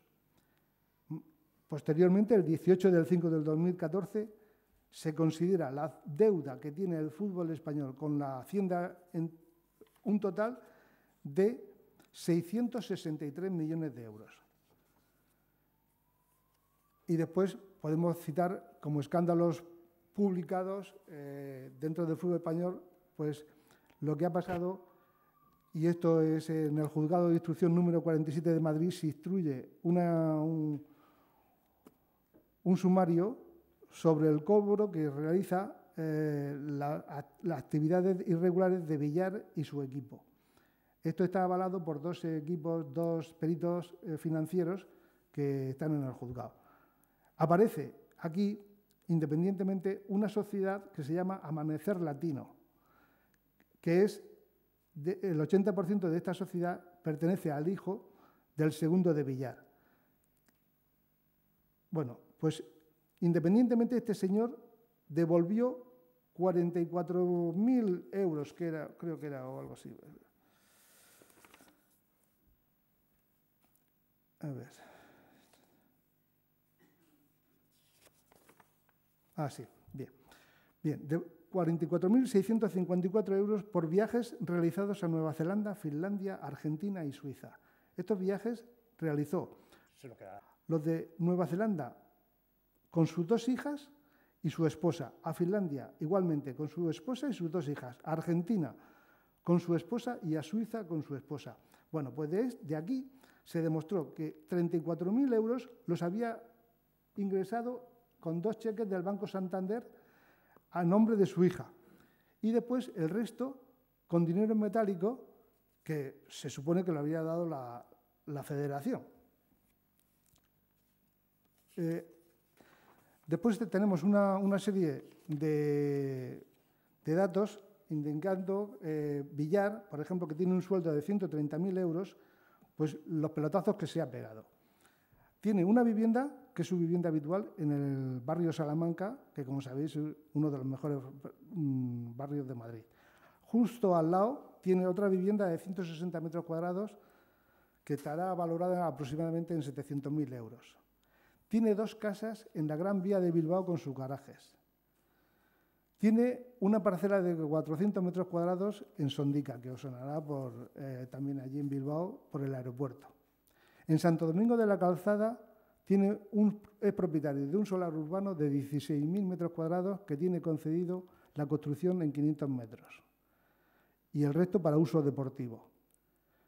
Y por último, si vamos a sus casas de verano, tiene donde elegir. Tiene en Altea una casa que compró en Alicante en el año 1998, un chalet en Estepona, Málaga, que compró en el 2002, y un dúplex en Marbella, en la zona de las terrazas. Después tenemos un cuadro de todo lo que debe el fútbol español, pero independientemente dice, sin deuda en Hacienda se encuentran el Real Madrid, Barcelona, Atleti, Real Sociedad. Pero claro, ¿qué pasa? Porque le condonaron, como ha dicho Javier, la Diputación 6 millones de euros. Getafe, Villarreal y Sporting. Para terminar con lo del caso de la ley Beckham, que ya sabéis que se ha reformado ahora, ¿cómo se hace a partir de ahora? Bueno, pues a partir de ahora, en un principio, el que gane más hasta 600.000 euros van a seguir cotizando al 24%. Y a partir de los 600.000 euros cotizarán con el 43%, que es el porcentaje que les toca. Y lo de Bruselas, que ha protestado Joaquín Almunia, concretamente son Atleti, Osasuna, Valencia, Elche, Hércules, son los estos. Elche, Valencia y Hércules deben efectivamente 118 millones de euros, que ninguno ha pagado. Esto estaba Francisco Cam cuando aquello. Y al Real Madrid, por el caso Valdebebas, y al Atleti, por el caso de la ampliación, por el nuevo campo, precisamente Bruselas le quiere meter mano. Joaquín Almunia, como sabéis, es socio del Atleti y tal, no sé qué. Bueno, están dejando pasar el tema y metió la pata nuestro ministro de Exteriores, porque no sabía ni dónde se metía. Y bueno, quitándole tiempo ya a Javier, lo que queráis preguntar, o sea. Muchas gracias, Diego. Pues nada, después de toda esta panorámica, de todo este abrumadores datos de los distintos mecanismos por los cuales un montón de recursos públicos se están destinando al fútbol profesional, que es un ámbito pues, donde se manejan cantidades multimillonarias y donde hay gente que se embolsa cantidades multimillonarias, pues bueno, después de esta panorámica pues es momento de abrir un poco de debate. Hay un micrófono aquí, entonces cualquier pregunta o reflexión, consulta que queráis hacer a los conferenciantes, pues bueno. Bye. Xavier, me ha encantado tu speech, pero lo que no me ha quedado nada claro es que decías que esos políticos que al final la mayoría vota y esas cosas, yo no creo que nos tengamos que quedar en eso, sino que había que promover algo que esos tienen que acabar en otro sitio, en el talego, porque vamos, esto es una tomadura de pelo y aquí, como decías tú, jugar con los sentimientos y esto y la patria y el otro, bueno, la patria, el equipo, nuestro equipo y todas esas cosas, coño, es un poco así, ¿no? Esto es una cuestión política. A mí los datos, pues sí, me han gustado y eso, pero en definitiva, 10 arriba abajo y tal igual, esto lleva desde hace tiempo, es una expropiación, las repercusiones son que todo encarece la vida, al final tienes que pagar por verles a estos no sé cuánto dinero. Sobre la construcción, hemos construido, se ha construido una ciudad en base a pelotazos, uno detrás de otro, han valorado lo que han querido y al final aquí nos vemos aquí, ¿qué pasa? Que solo con no votarles. O sea, no votarles, no, desde luego, otra gente y al talego, porque esto es unos y otros, están aquí dejándonos pasar y como si fuéramos gilipollas, aguantando un día sí y otro también, ¿no? La siguiente. Hombre, yo por el tema de lo penal, yo creo que he mandado un aviso a navegantes, que no sé si llegará a su destinatario, en que consiste que como se les ocurra dejar de aplicar el contrato para, digamos, simplemente dejarlo de arreglar, para que dinero público sustituya a la obligación del inquilino, eso, en mi opinión, es penal. Lo que ha pasado en la digamos, recalificación, en este país no es penal, en otro país sería. En este país vas a lo penal y se ríen de ti. Se queda en una falta, un ilícito administrativo, y por eso te anula el contencioso administrativo. En mi opinión, había confabulación para malversar fondos públicos, pero bueno, esas cosas, digamos, no tenemos el nivel. O sea, no, cada uno hay que saber dónde está. Por lo menos yo a mi edad ya he tratado de aprender dónde me muevo y no suelo saltar por encima de 3 metros porque ya estoy muy viejo. Entonces, quiero decir que, bueno, pero ahora, el tema del contrato del inquilinato me parece francamente una barrera roja, una raya roja, una línea roja de estas que dicen ahora y la hoja de ruta, si pasa por encima, pues alguno se puede llevar un disgusto. Sí, Arratsaldeon. Vamos a ver, quería puntualizar algunas cositas sobre lo que se ha dicho. En concreto, tenemos 2 tipos de personas jurídicas que desarrollan actividades deportivas de este nivel. Unas que son asociaciones, que en este momento quedan 4, Athletic de Bilbao, Osasuna, Barcelona y Real Madrid. Y las demás son sociedades anónimas deportivas.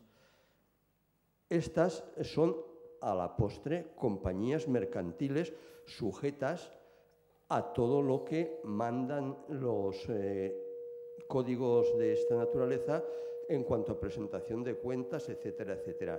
Pues bien, dentro de ellas, la que ha batido todos los récords de oscurantismo y de recibir subvenciones, como muy bien apuntó Javier, fue Valencia Club de Fútbol Sociedad Anónima Deportiva, que es una de las que está denunciada, como también se acaba de decir, en Bruselas, y a la que el señor Almunia parece que no tiene mucho interés en acabar la investigación.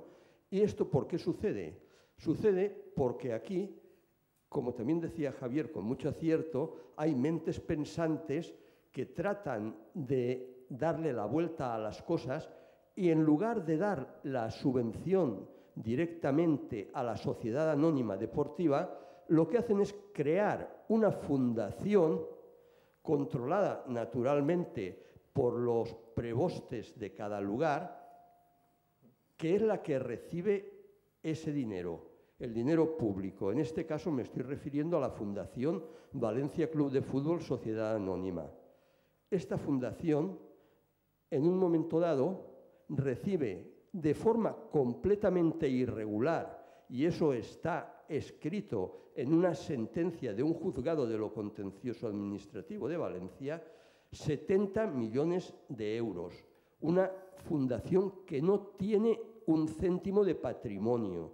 Y con esos millones de euros, que no se los da directamente la caja pública, sino que lo obtiene a través de un aval del Instituto Valenciano de Finanzas, consigue prostituir la competición. ¿Por qué? Porque sin esos 70 millones que se le dan por este mecanismo extraño en el mes de agosto de un año, si no se lo hubieran dado, hubiera descendido a Segunda B. Pero se saltan todas las normas en la propia sentencia que he aludido.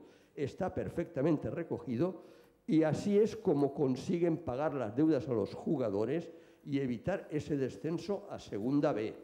Cosa gravísima, porque distorsiona por completo la competición.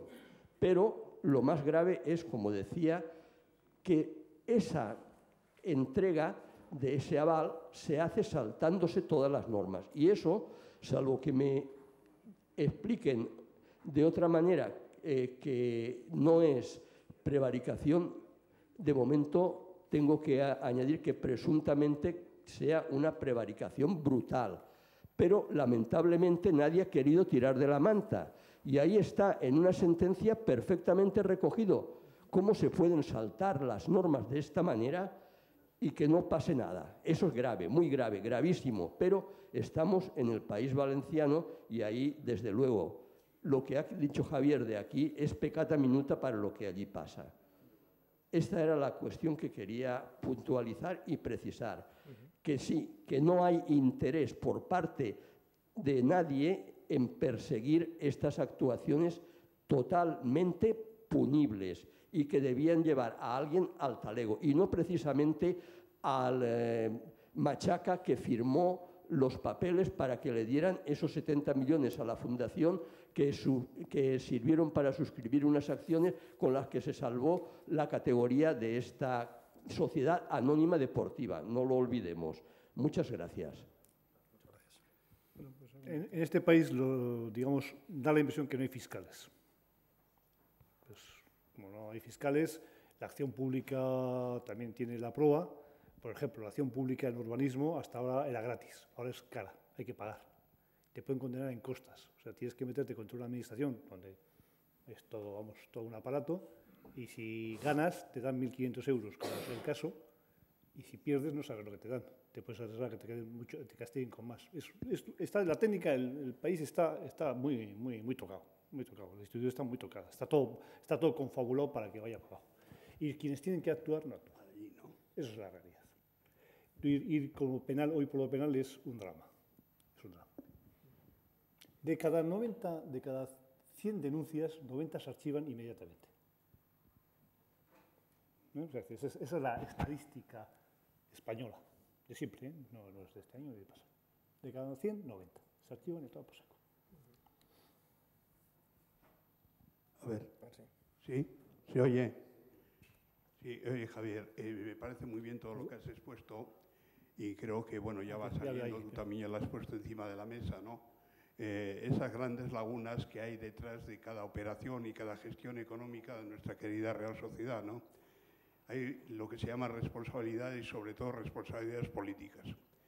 El concurso de acreedores de la Real Sociedad, yo no entiendo cómo llega a esas cifras de deuda una sociedad en la cual no tiene prácticamente patrimonio. Y aun teniendo, creo que hay unas sociedades de garantía recíproca. Y te preguntaba si es que te consta que estaban garantizadas las operaciones entre proveedor y acreedor para ese concurso de acreedores.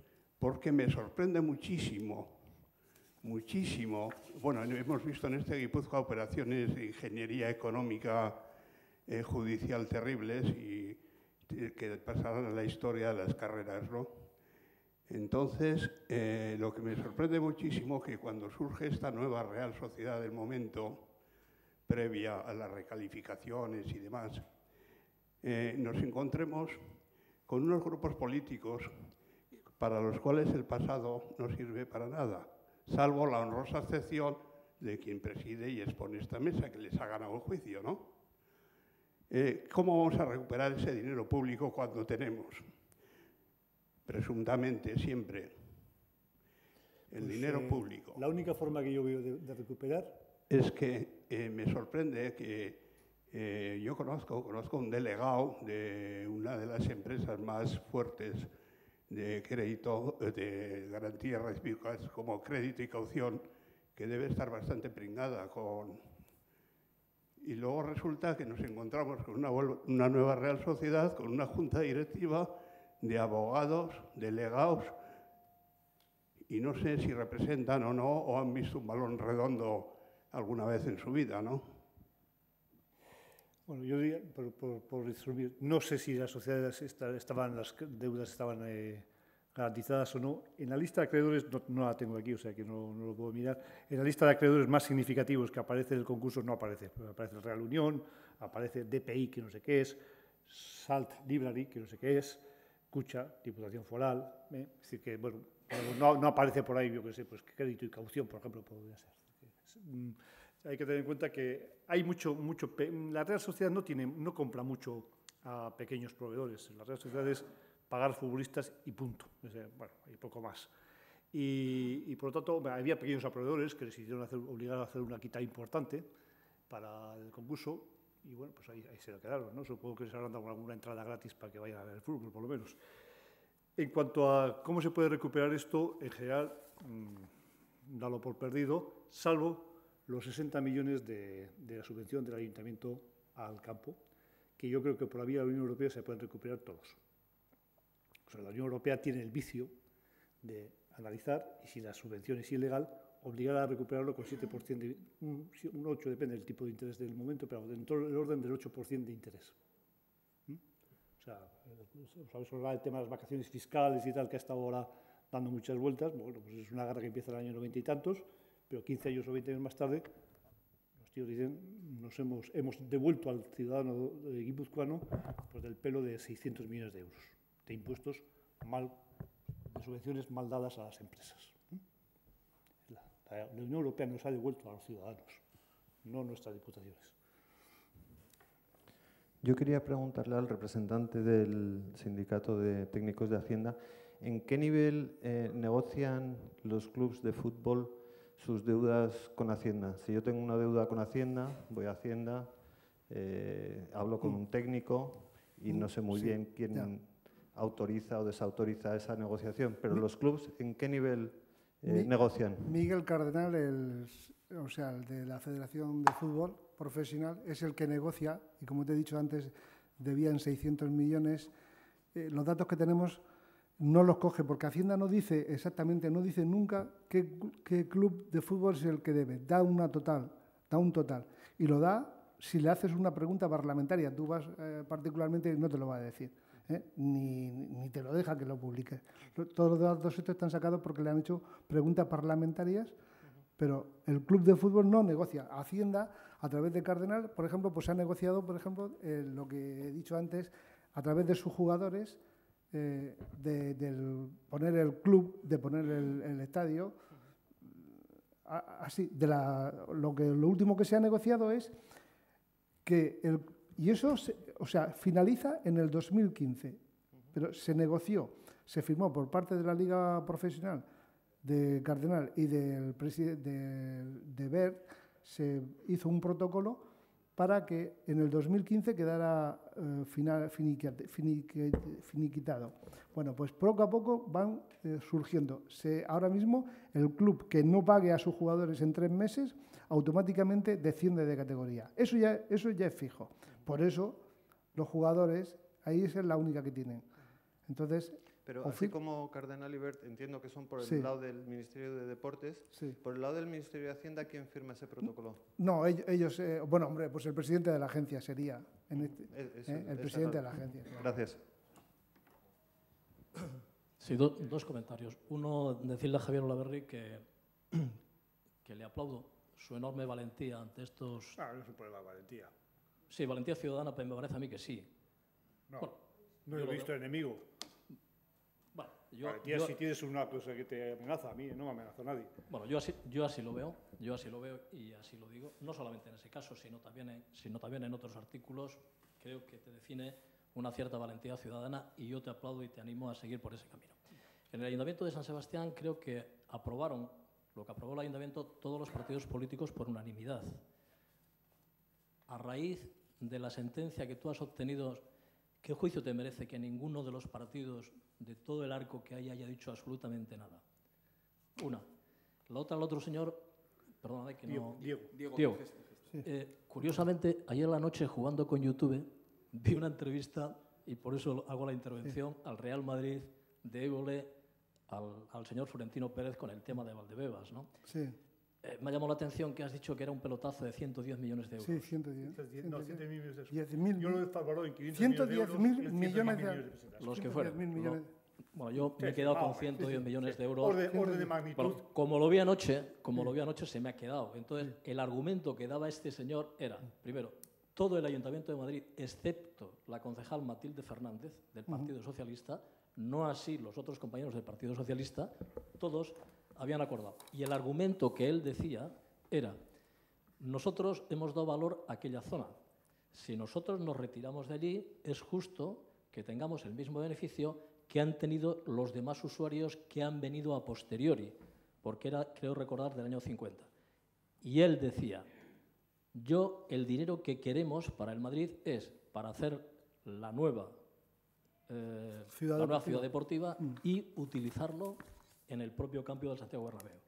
Y por último decía, y el beneficio que ha sacado la administración de todo ello es que 2 torres de las 4 famosas son suyas. Claro, te iba a decir ahora. No sé quién tiene razón y quién deja de tenerlo. Simplemente digo que me ha llamado la atención tal disparidad, ¿no? Para que no se notara mucho, él pactó que 2 torres las hacía su equipo, él que tiene una empresa, y las otras 2 las pondría otra empresa diferente, pero yo creo que tú creas una empresa en ese momento y la sigue haciendo él, porque fue así. Bueno, digamos, de eso hay unas declaraciones muy buenas. No me acuerdo el nombre, yo le llamaba Butanito, un García, no sé qué. García explicando cómo Aznar le llama a Manzanares para forzarle a que dé pie, creo que a Manzanares, el alcalde de Madrid en el momento, para forzarle a que dé pie a la... Manzanares es el río. Y el campo de la Leti. Bien, quiere decir, para forzarle la operación. No sé. Las operaciones de urbanismo son todas legales mientras no se demuestre lo contrario. Pero, en fin, el vulgo entiende la palabra pelotazo perfectamente. Yo tengo el dedo, tú me dices dónde está la maceta y yo lo pongo. ¿Es legal? Sí. Lo de la Ayuntamiento de San Sebastián, joder, ¿qué quieres que te diga? A mí me deja perplejo. Que haya 27 concejales y que a nadie se le ocurre ninguna idea, a mí me deja perplejo. Bildu, teóricamente, no le gusta esta idea. Pero da lo mismo. A mí estoy harto de que me diga, a mí no me gusta, pues si no te gusta, pues di que no, no sé qué no. Entonces, yo hice las alegaciones en tipo Dodón. El ayuntamiento se había cargado rugby. Entonces, yo dije que se pusiera rugby. Las resolvió las alegaciones el equipo de Bildu. En la contestación de las alegaciones me dijeron que el rugby fuera. Rugby fuera. Habéis sabido que últimamente hay una follón. Los de Bilbao nos quieren quitar el rugby de Bayona, por cierto. O sea, nos quieren quitar el rugby. Escribí también otro artículo porque es que aquí no hay más tontos porque no hay sitio. O sea, no es posible. O sea, el rugby es un deporte. No sé si alguno sabe que el rugby se ve en la televisión francesa bastante bien los sábados y domingos. Digo, por si acaso cree que es un pájaro o algo así, ¿no? Y el rugby tiene un campo de unas dimensiones reglamentarias de 141 por 71 metros. Esas son las dimensiones reglamentarias del campo de rugby. El campo de fútbol, por si no se acuerda alguien, tiene de 103 o 104 por 61. Es decir, detrás de cada portería hay 17 metros, más allí está el campo de rugby. Y la otra portería, otros 17 más allí. Y de la banda de la Real, del campo de fútbol Real, 3,5 metros para allí y 3 metros más para allí hay campo de rugby. Si yo quiero jugar en un campo de fútbol a rugby, puedo hacer dos cosas. Jugar como en la playa, o sea, chiquitiquito, o sea, no vale, quiere decir que no vale. O tirar el campo y abrir a hueco. San Mamés, yo no estoy en San Mamés, me he visto la foto. San Mamés, de la portería al público habrá pues 3 o 4 metros. No sé dónde quieren jugar a rugby, sinceramente, ¿no? Pues ahí hay unos tíos ahí tranquilamente, supongo que con whisky, yo sospecho que con whisky. Vamos a pedirles a los de Bilbao, a los de Bayona, que vengan a San Mamés. Ay, entonces el Donostiarra, que ha votado, porque el ayuntamiento, la Real, que pidió que se quitara el campo de rugby. O sea, en su proyecto no hay campo de rugby. El ayuntamiento Bildu, que informa negativamente a mi propuesta de que se restablezca la posición del campo de rugby, porque ahora se puede jugar rugby, porque como hay pistas, hay espacio, y habiendo espacio, se reconstruye el campo de rugby. Entonces, si van a tirar, yo digo, por lo menos deja el campo de rugby, coño. ¡Ay, indignados, Guipúzcoa, se nos llevan la concha! En fin, estas pedregadas provincialistas, que joder, yo no sé dónde sale. Esta gente, yo no sé dónde sale. No la reconozco como guipuzcoana. Antes cuando han dicho guipuzcoana real, yo esto no lo reconozco como guipuzcoana. Me resultan extraños. ¿De dónde saldrá esta gente? No de luego de los mismos ámbitos que he salido yo. Eso estoy seguro. Entonces, de un campo que no entra, podemos armar una polémica. Hice el artículo y voy a leerlo para un poco la polémica. Se ve que alguien dijo, anda, pues no entra. No lo sé. Pero somos... Entonces, ¿por qué Bildu vota contra el rugby? ¡Ni idea! Pues eran de baloncesto, yo qué sé, ¿no? Yo fui campeón de Guipúzcoa de rugby sin saber reglas de rugby. Allí, cuando era chaval, joven, ganamos un campeonato de Guipúzcoa de rugby. De juvenil, de colegio. No sabíamos nadie las reglas de rugby. Pero, a ver, no sé, yo creo que hay que ser un poco más. Este país ha bajado mucho del mínimo de seriedad. ¿Por qué hay silencio? No sé. El Pleno, por cierto, le corrigió a Bildu y metió el campo. O sea que en el acuerdo ese plan que está anulado, restablecía el campo. Pero restablecía con el informe de Bildu. ¿Por qué? Ni idea. No consigo entender. A mí me dijo el concejal de urbanismo, y yo decía, ¿y tú cuándo vas a contestar las alegaciones? Porque pasaban meses. Tenemos 2 juegos de alegaciones. Uno te damos la razón y otro te la quitamos. Yo me quedé acojonado. ¿Alguien cree que si yo tengo la percepción de que no solamente tengo la razón, sino que tú me la das, o sea, que sabes que la tengo, porque me la quites en un papel, yo me voy a quedar callado? ¿En qué mundo viven estos? Si uno se queda callado es porque cree que no tiene argumentos suficientes. Pero si me estás diciendo que los tengo, porque a lo mejor me contestas que no, ¿tú qué crees que va a pasar? Chicos, es que no sé en qué mundo vivimos. No sé. Y entonces, pues digo que de valentía nada. O sea, esto es un tema vulgar, de burocracia. abogados. Como soy abogado me cuesta poco. He ganado 1.500 euros. Me voy a ir mañana de vacaciones, si te importa. Con esos 1.500 euros. Hoy me han aprobado las costas. Me han quitado del perito, que me costó 3.000, me han quitado el 21%. Está fastidiado. Pero bueno, como me ha dado 1.500, he perdido 808, me quedan 800 euros. Mañana me voy de vacaciones. ¿Alguna pregunta? Bueno, sí. Nada, una pregunta, me vas a perdonar porque he llegado tarde, igual ya la has contestado anteriormente. Va con el tema de la remodelación de Anoeta, la propuesta. No me ha quedado muy claro si al final se va a hacer o no. Por lo que te estoy entendiendo, o sea, hay una sentencia de que... No, eso se ha pedido. O sea, aquello ya ha muerto. No te preocupes. Aquello... Porque es que ha habido mucha gente que sigue diciendo... Sí, ahora es el hermano menor. Ya, el hermano menor es el campo sin oficinas. Eso es, sí. O sea, el campo con oficinas ha muerto. Ya eso, ahora dicen, ¿y sin oficinas? Y yo digo, dos claves. Si la Real cumple el contrato y paga la remodelación, primera condición cumplida. Si el ayuntamiento entiende que esa remodelación le interesa como propietario, también cumplida. Y si urbanísticamente se justifica, porque claro, urbanísticamente además hay que mirar otras cosas, por ejemplo, impacto sobre Amara, o sea, el campo de Anoeta que está ahora, si os fijáis, es un campo modesto. Unos números, es que los números, yo no soy de letras, ¿eh?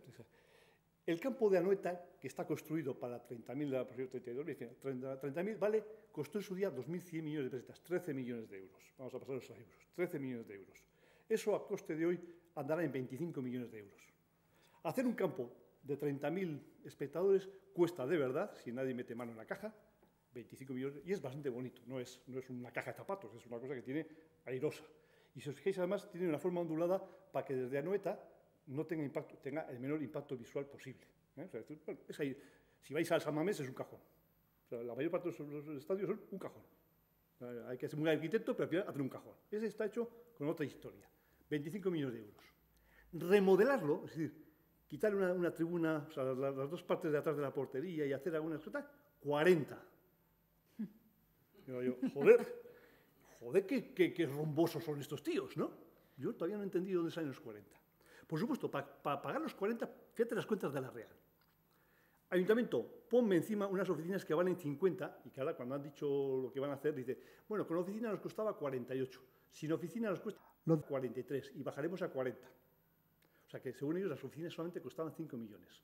Valor en venta, ellos decían que 50 millones. O sea, pensaban, dame Ayuntamiento una cosa que vale 50 millones, que me cuesta construirla 5, luego me deja una plusvalía de 45.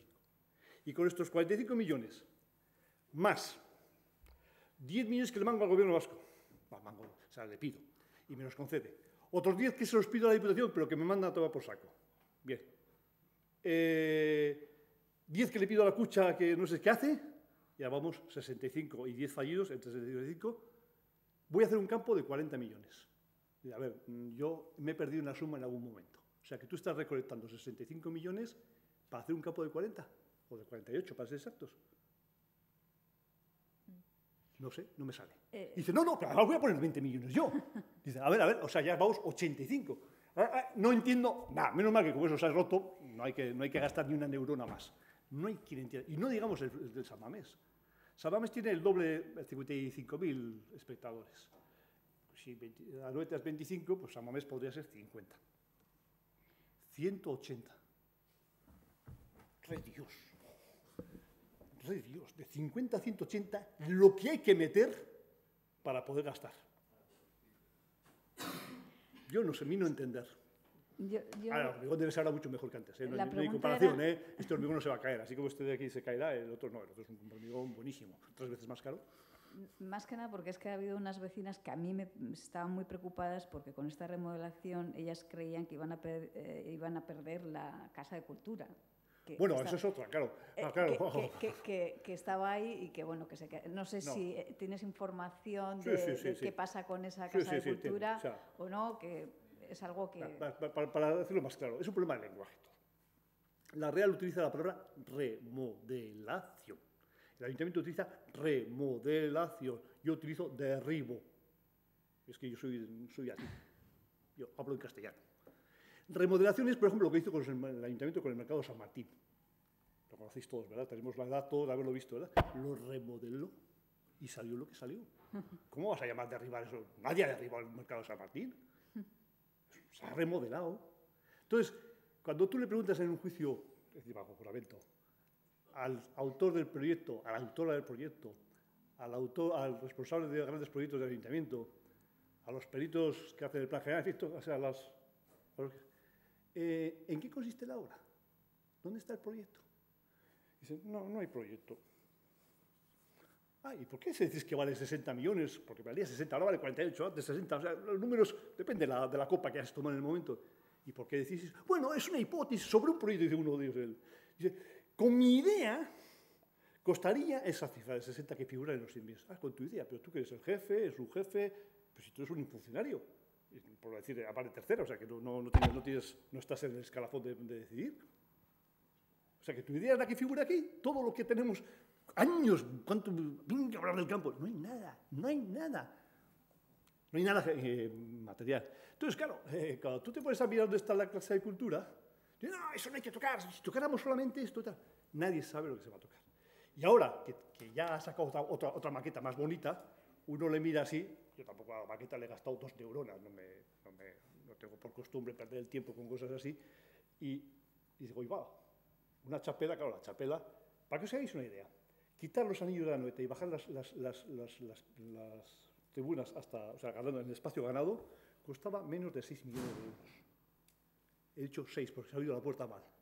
6 millones de euros. Hasta 40, ¿verdad? Hombre, aquellos se mojaban. Quiere decir que la chapela no cubre la parte, digamos, esta, ¿no? Entonces se mojaban. Hay que reconocer. Pero claro, si tú vas a hacer la chapela, pues uno dice, que también uno es ingeniero, dice, ¿y cómo remodela la chapela sin tocar cimientos y sin tal? A lo mejor, yo no digo que un futbolero es capaz de sacar eso de la manga, ¿verdad? Pero para mí que van a tener que tocar todos los postes, todo tal. Y ahí está la Casa de Cultura. En el papelín que ponía el ayuntamiento, Casa de Cultura no se tocaba. Se remodelaba Anoeta sin tocar la Casa de Cultura. Pero ahora ves que hay unos... Vi una maqueta, o una maqueta, no, dame una maqueta. Y con los ordenadores hoy en día se hacen proyectos, vamos, con la boina. Tú le das al Monopoly y te sale hasta la avenida de Palencia. Perdón. Entonces, en uno de los que se hacían, se iba montando tal, era precioso. Claro, le hacía falta 5 metros más de espacio para poder hacer las perchas que cogen a una visera tan amplia. Claro que tú, cuando haces una visera 8 metros más ancha, hace falta la ley de la palanca. Arquímedes lo descubrió. Entonces tienes que irte atrás, etcétera. Ni idea. Yo personalmente creo que no hay proyecto. En lo que enseñaron cuando salió el día de la sentencia, lo que enseñaron fue un boceto de ordenador, porque como ellos se dieron cuenta que en diciembre iban a perder la sentencia, dijeron, hombre, ¿qué decimos el día que salga la sentencia? Hay que decir que el rey ha muerto, viva el príncipe, ¿no? Entonces, el campo ha muerto, ya tenemos otro campo, y sacas un esquema. Pero yo creo que eso, sinceramente, está todavía dándole la vuelta a la gente. La última pregunta, y bueno, ya para los dos. Viendo el panorama que tenemos aquí, ¿se puede aprender de otros países con este tema de fútbol? Sí, de Uganda. Si me podéis dar alguna idea. Venga. Sí, mira. Con lo de la ley Beckham, por ejemplo, yo es que no he querido decir más datos, pero para no equivocarme, te puedo decir que en otros países, fíjate tú, la agencia tributaria italiana paga el 43%, pero la inglesa paga el 50% de los jugadores, las grandes estrellas. Y aquí, por ejemplo, pues se hizo para traer jugadores. Y ahora se ha remodelado, como he dicho, hasta 600.000 euros vas a pagar el 24% y a partir de 600.000 pues pagarán el 43%.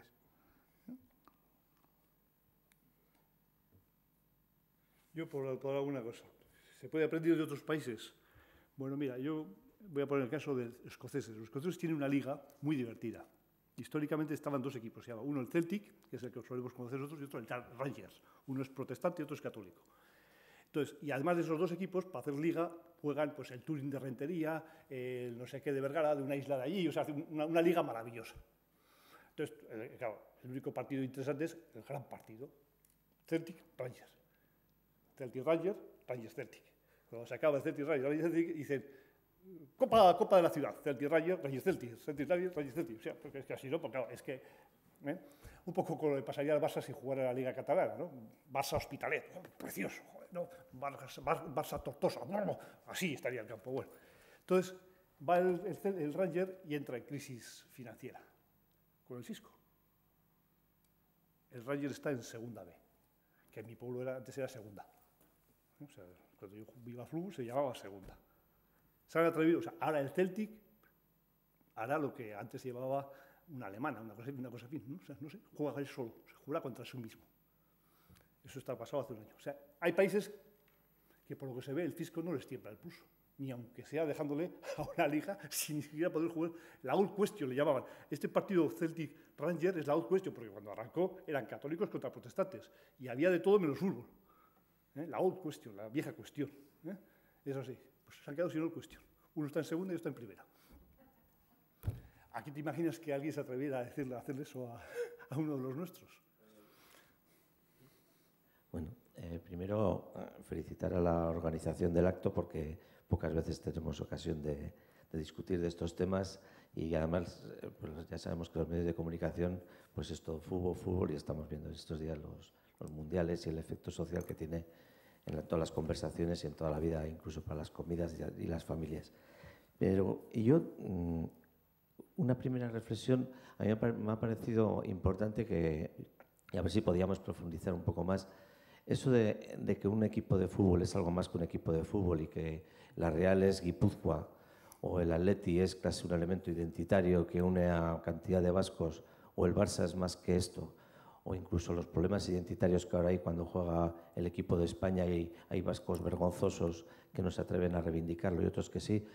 Algo pasa con el tema este, porque estáis hablando de una burbuja financiera, pero aunque explote, ¿qué es lo que va a pasar?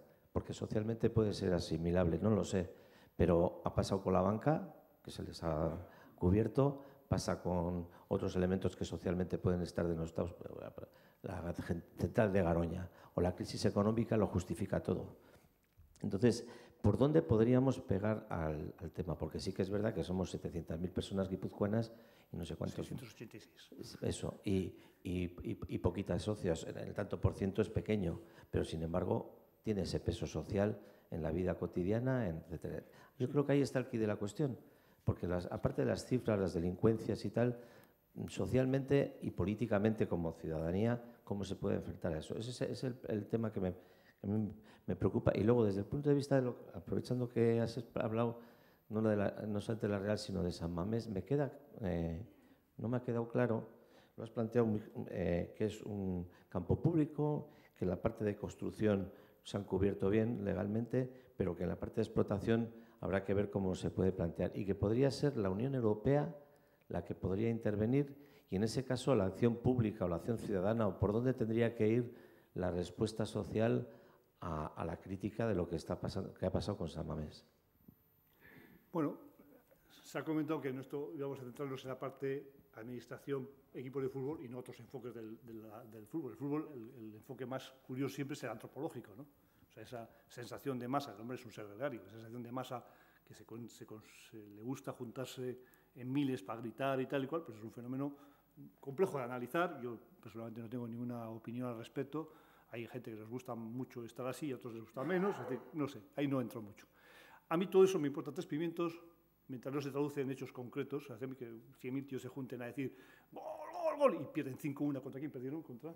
No me acuerdo, ¿no? O sea, al otro día, al Corral les mandan a los de la Roja, ¿no? Con 5-1 no sé qué equipo, ¿no? ¡Gol, 100! Habría 100 millones. ¡Ah! No importa, o sea, 5-1 a casa, fuera. O sea, ahora, el follón empieza cuando esa capacidad de persuasión se trata de transformar en meto mano a la cartera. Y el discurso de Guipúzcoa de la Real es simplemente una estupidez pseudo-teórica para justificar meter mano a la caja, no es más. Nunca será Guipúzcoa la Real para devolver el dinero. Jamás. Primos hermanos, he dicho la teoría de los primos hermanos. Esto es un discurso solamente sí para sacar, para meter, no, hombre. Ahora podría decir la Real. ¿Está mal la administración? Sí. ¿Hay mucha gente con problemas? Sí. ¿Tengo dinero a punta pala? Sí. Devuelvo el préstamo participativo, no en 25 años, sino ahora. Punto. Y dejo de seguir chupando, porque claro, él paga el 0,4 y la Diputación se tiene que endeudar al 4 y pico. O sea, 4 puntos sobre 20 y tantos millones, más o menos 1.800.000 euros al año de subvención encubierta por el crédito participativo. Eso te lo hace a ti un hermano que le has ayudado en un caso de crisis y te deja, y que le toca la lotería y no te devuelve la pasta porque como me dijiste que te lo devolvería en 20 años, espero en 20 años. Vamos, le partes la cara tal como lo llegas, ¿no? Bien, pues es una pura ficción que sirve para meter mano en la caja. Nada, nunca para devolver y por tanto no tiene ninguna seriedad intelectual. ¿Qué se puede hacer? Hombre, esto es una ciudad navarra, lo fundó un navarro, miremos lo que pasa en Navarra. Osasuna está a punto de desaparecer. Entonces, de repente tenía 28 millones de deuda con Hacienda, ahora resulta que tiene 40. No sé qué, dice que tiene 80, debe de ver a todo el mundo, no se sabe. O sea, es unas cifras inconmensurables. Se pensaba que iba a ser, me gustó mucho la teoría, y estuvieron a punto de nombrar en Osasuna una gestora por sorteo. Que a lo mejor, ayer venía yo hablando con mi compañero Javier, que estas de las reformas políticas que habrá que hacer algún día, habrá que pensar seriamente en buscar fórmulas más imaginativas que a los partidos, visto que los partidos no funcionan como transmisores de ideas hacia la sociedad y viceversa. Y entonces, una de las fórmulas que circula por ahí, que no me parece ninguna tontería, que no es objeto de esta charla y por lo tanto simplemente la denuncio, es una mezcla del sorteo con el programa. La República de Venecia lo hizo así durante 5 siglos y no le fue muy mal. Entonces, en el Osasuna estuvieron a punto de entrar en el sistema de sorteo, que gestionen unos tíos sorteos, porque los que están a ello, vamos, más agujero no lo pueden hacer. Entonces, bueno, pues ¿qué pasa en Navarra? Bueno, el día 7 San Fermín. ¿Qué quieres que te diga? Si para el 7 está fundido el Osasuna, pues el Osasuna está además en un terreno de mi pueblo, pues lo recuperaremos. Ya está. No pasa nada. No es tan importante. La Real está en segunda y a ti te ha dolido algo en el estómago. No. Tampoco, o sea, tampoco hay que creerse que porque uno tiene mucho bombo. Y entonces al final uno de tanto bombo cree que es la Orquesta Filarmónica de Viena. Pero no, es la pachanga del barrio de izquierdas. Es el barrio ahí y está venga a darle adelante, y te pone la cabeza con un bombo. Pues, hace falta mínimas reglas de juego y cumplirlas. Y al que Dios sabe, San Pedro se la bendiga. Hola. Gracias por darnos ese punto de vista alternativo de la Real, que hace mucho eco con algunas cosas que he escuchado sobre la FIFA también y sobre un debate que hemos tenido en ECO también. Quería saber 2 cifras y saber si se ha hecho un cálculo a raíz, o sea, con esas 2 cifras. La primera es, ¿cuál es la cantidad de dinero, una aproximación de la cantidad de dinero público al año que obtiene la Real de forma no justificada? Esa es la primera cifra que me gustaría saber, aunque sea una aproximación. Y la segunda cifra, no sé si me vais a poder contestar, igual habría que preguntar a otras personas en el ayuntamiento, la cantidad de personas deportistas en San Sebastián, o sea, que forman parte de un club. Y entonces el cálculo que me gustaría saber es ese dinero que obtiene la Real de forma no justificada, ¿a cuánto corresponde para cada deportista donostiarra? Porque, por ejemplo, yo he creado el equipo de voleibol de San Sebastián ahora en el Club Vera Vera. Y desde el principio cada año peleamos para obtener el dinero suficiente para los desplazamientos, el material, los arbitrajes, pero también y sobre todo para pagar la cancha. Y no sé, me da pena que no haya más dinero público para ayudar a los pequeños equipos, a la gente de la calle que hace deporte en su barrio. Y quería saber si tiene alguna... En tema de subvenciones globales, pues hombre, yo tampoco lo he mirado, es decir, que tampoco ese es el tema de mi vida, ¿no? O sea, entonces, pero vamos, por unos números gordos, 60 millones por uso casi gratuito del estadio, unos 22 millones por subvenciones o condonaciones de deudas fiscales de la Diputación declaradas ilegales por el Tribunal de Cuentas y otros 22 millones por créditos, o sea, deudas fiscales convertidas en crédito participativo, que no es de lo mismo. O sea, lo anterior es dinero a fondo perdido y en cambio esto es crédito que teóricamente irá recuperando. O sea, entonces es difícil saber 22 millones de créditos participativos a cuántos millones cash equivale, pero evidentemente equivalen a... Te he dicho que al año cuesta unos 800.000 de intereses, por ejemplo, Hacienda, ¿no? O sea, que cuantos más años pase, pues más por 800.000. El Athletic es parecido, el Athletic tenía más o menos la costumbre, sana costumbre de unos 2,5 millones al año de meterle por una vía o por otra.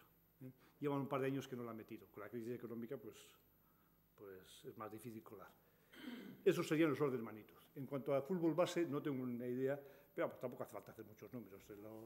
Si nacen al año 1.500 donostiarros y estás mirando Guipúzcoa o San Sebastián, pues si mira Guipúzcoa solo nacen 6.000, pues que un 20 o un 30% practiquen deporte, pues estás hablando de 1.500, 2.000 chavales, según en qué edades mires, de 8 hasta 18, pues multiplicas y te sale la masa que pueda estar en salsa en estos deportes de base. Cuando hice un escrito que dije yo que, oye, ahora que os ha tocado 32 millones del amigo Yarramendi, devolver el crédito participativo, y si os parece muy feo devolverlo, porque ya sé que es contra el principio genético de un equipo de fútbol devolver dinero, por lo menos utilizarlo para, o sea, devolverlo con la finalidad de financiar el deporte base, ¿no? O sea, que por lo menos que quede dentro de vuestro bando en una sección más razonable para el público, ¿no? Pero, no, imposible. No. Yo creo que las reglas de juego están muy claras. A mí me explicaron, bueno, no voy a decir el chiste porque entonces alguno se podía molestar. Bien. Con razón, además. Bueno, no. Hay una profesión que es 7 años de pedir y el último es no dar. No voy a decir cuál es la profesión, pero la carrera consiste en 7 años de pedir y la última es de no dar. La Real cumple perfectamente. Yo creo que en principio no hay ninguna palabra. Si nadie quiere, teníamos todavía algún minuto, pero si ya nadie quiere, no sé si vosotros queréis añadir alguna cosa, algún comentario que haya quedado en el tintero. Ahora es que hemos tenido ocasión. Sí.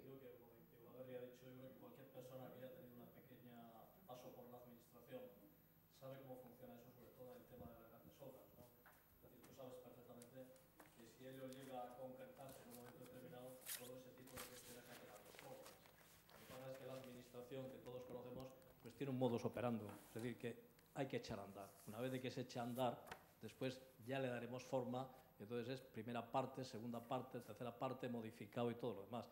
Pero no porque los técnicos de la administración no sean suficientemente competentes para saber qué es lo que se trae entre manos, que lo hay, sin duda de ningún tipo. Vamos. Por supuesto que lo saben. Un comentario que me has dicho tú, ¿qué se puede hacer? Acciones públicas y tal. La Unión Europea tiene muchas facilidades de acción pública, muchísimas. Vamos, no hay que gastar ni 0,70 céntimos para mandar. Con un correo electrónico vale para hacer una denuncia. O sea, es decir, que posibilidades hay perfectamente. Yo te diría que, por ejemplo, los telediarios no le dedicasen tanto tiempo. Porque, claro, estamos hablando de sentimientos y los sentimientos y esto que has dicho tú de antropológico y esta forma tan optimista que tú ves que incluso los socios son críticos con este gasto. Yo te puedo decir que a mí eso no es sociología. Yo lo veo muy optimista eso. Pues yo te puedo decir que a mí, cuando pasó lo de Astiazarán y ahora, todo el mundo, no vas a poder salir a la calle. Porque en conversaciones de bar, los días más agradables para salir a la calle, esos. O sea, no lo ve mal. O sea, le parece que puede ser un gasto. Algunos sí. Algunos piensan eso y otros, vuelvo a repetir. O sea, además te puedo dar a cabo de todo esto. Yo he sido político muchos años. A mí, en la única vez que me han parado en la calle para felicitarme gente que no conozco, ha sido con lo de Astiazarán con la Real y con lo de esto con la Real. Nada, he hecho cosas buenas, malas, regulares y tal. Nadie se le ha ocurrido nunca que en la calle había que pararme para decirme algo. Y te puedo decir que he aprendido a la forma donostiarra de felicitar, muy peculiar. Bueno, no sé si muy peculiar, no sé cómo lo hacen en Sevilla, ¿me entiendes? ¿No? Me imagino que no lo hacen como aquí. Pero muy curiosa la situación porque claro, cuando te hacen 30, 40, 50 personas algo, vas viendo, sobre todo cuando vas viendo que hay un código, el nuestro. No, yo lo que digo alguna vez me gustaría con alguno decir, oye, ¿te ha pasado a ti algo en Sevilla? ¿Qué te pasó? Y entonces comparar nuestra forma de ser con la comparada de ser en un experimento muy difícil de realizar. No podría revalidarlo mañana. Tendría que ganar otro pleito o algo así para que me pudiera tener otros 40 personas que se dedicaran. Muy curioso. No es verdad que los socios de la Real no entiendan el tema este. Ya, no es verdad. Bueno, pues me alegra oírlo. De todas formas, creo que los sentimientos se crean y se crean, pues por supuesto, por los medios de comunicación y por otros muchos puntitos que tenemos en nuestra vida cotidiana, en cómo valoramos el deporte, etcétera, etcétera. Entonces, yo creo que sí que, o sea, que una de las cosas que deberíamos de exigir es, por ejemplo, eso, que salga el fútbol del telediario, que es una cosa... No, es una noticia. Yo no creo que tiene que saber, lo que tiene que es no ser tan abrumador. ¿Sabes? Es una noticia. A la gente le interesa saber que su equipo ha ganado o ha perdido. No sé por qué no. Hay que darle, pero lo que tiene que ser tan abrumador. Y sobre todo, que no meta la mano en la caja pública, ya está. Sí, que hagan lo que quieran. O sea, como si quieren hacer penaltis por gritar, pero ya está, que hagan lo que quieran, no es un problema. A mí no hay problema solamente la caja pública. En esta línea, para cerrar, ya que se planteaba el tema del quehacer, la intención del grupo de la Plataforma Auditoría Ciudadana de la Deuda ha sido promover debate, crear un poco conciencia ciudadana, porque es verdad que muchas veces tenemos valores, pero muchas veces los mecanismos por los cuales nos la cuelan pues no somos muy conscientes. Entonces ha sido un intento pues, de poner luz sobre esos mecanismos en el que en este caso se está extrayendo dinero público pues, para un fenómeno multimillonario, ¿no? Que tiene otras implicaciones, aparte de ser un sitio bastante lucrativo. Yo sí que creo, comentábamos ayer en la charla, que igual no... Hablo un poco por los grupos que estamos aquí detrás de esta iniciativa, la acción pública, el activismo judicial, el activismo jurídico, que tan buenos resultados han dado en muchas ocasiones. Por ejemplo, el caso Bankia, a Bankia y a Rato y a la directiva de Bankia, fue también por la acción pública. Hay muchos casos que por la acción pública, el propio caso de Javier de Olaverri es un caso de utilización de acción pública y tal. Y bueno, no es descartable, estuvimos comentando ayer, y bueno, que en torno por ejemplo, a San Mamés y tal, se habló con el grupo de Vizcaya, no es descartable que vayamos a tomar una vía siempre un poco con cobertura social y tal, pero vamos, yo creo que la vía de la acción pública, de ese activismo judicial, comentaba la vía de informar a la Unión Europea, pues creemos que puede ser una vía de presión complementaria a otras, de movilización y de creación de conciencia, ¿no? Pero bueno, iremos viendo a ver qué oportunidades... Hay que exigir que se tome algo en la misma línea, se haga un referéndum en Donosti. Hay un partido político que dice que siempre es partido de participación. Esto lo entiende hasta el más tonto. Pero el fútbol, además, hay que lo entiende. Lo del fútbol, los 11 tíos, que eso es en calzoncillos. Ya, vale. Bien, pues ya está. A favor o en contra. Y a ver quién sale. Yo estoy convencido que ganamos nosotros por goleada. Fíjate lo que te digo, por goleada. ¿Cuál sería la pregunta? ¿Está usted dispuesto a que, no sé, la Real pedirá, ¿está usted dispuesto a que ese dinero público vaya a la Real? ¿Sí o no? ¿Sí o no? Las preguntas para que sean válidas en referéndum tienen que ser clarísimas y sobre un tema que sea comprensible. Ya está. Y este tema es comprensible porque todo el mundo entendemos, todo el mundo sabemos lo que es un penalti, más o menos. Bueno, pues iremos viendo y estaremos aquí. Oye, pues muchas gracias. Eskerrik asko etortzeagatik, eta horrengo arte bai.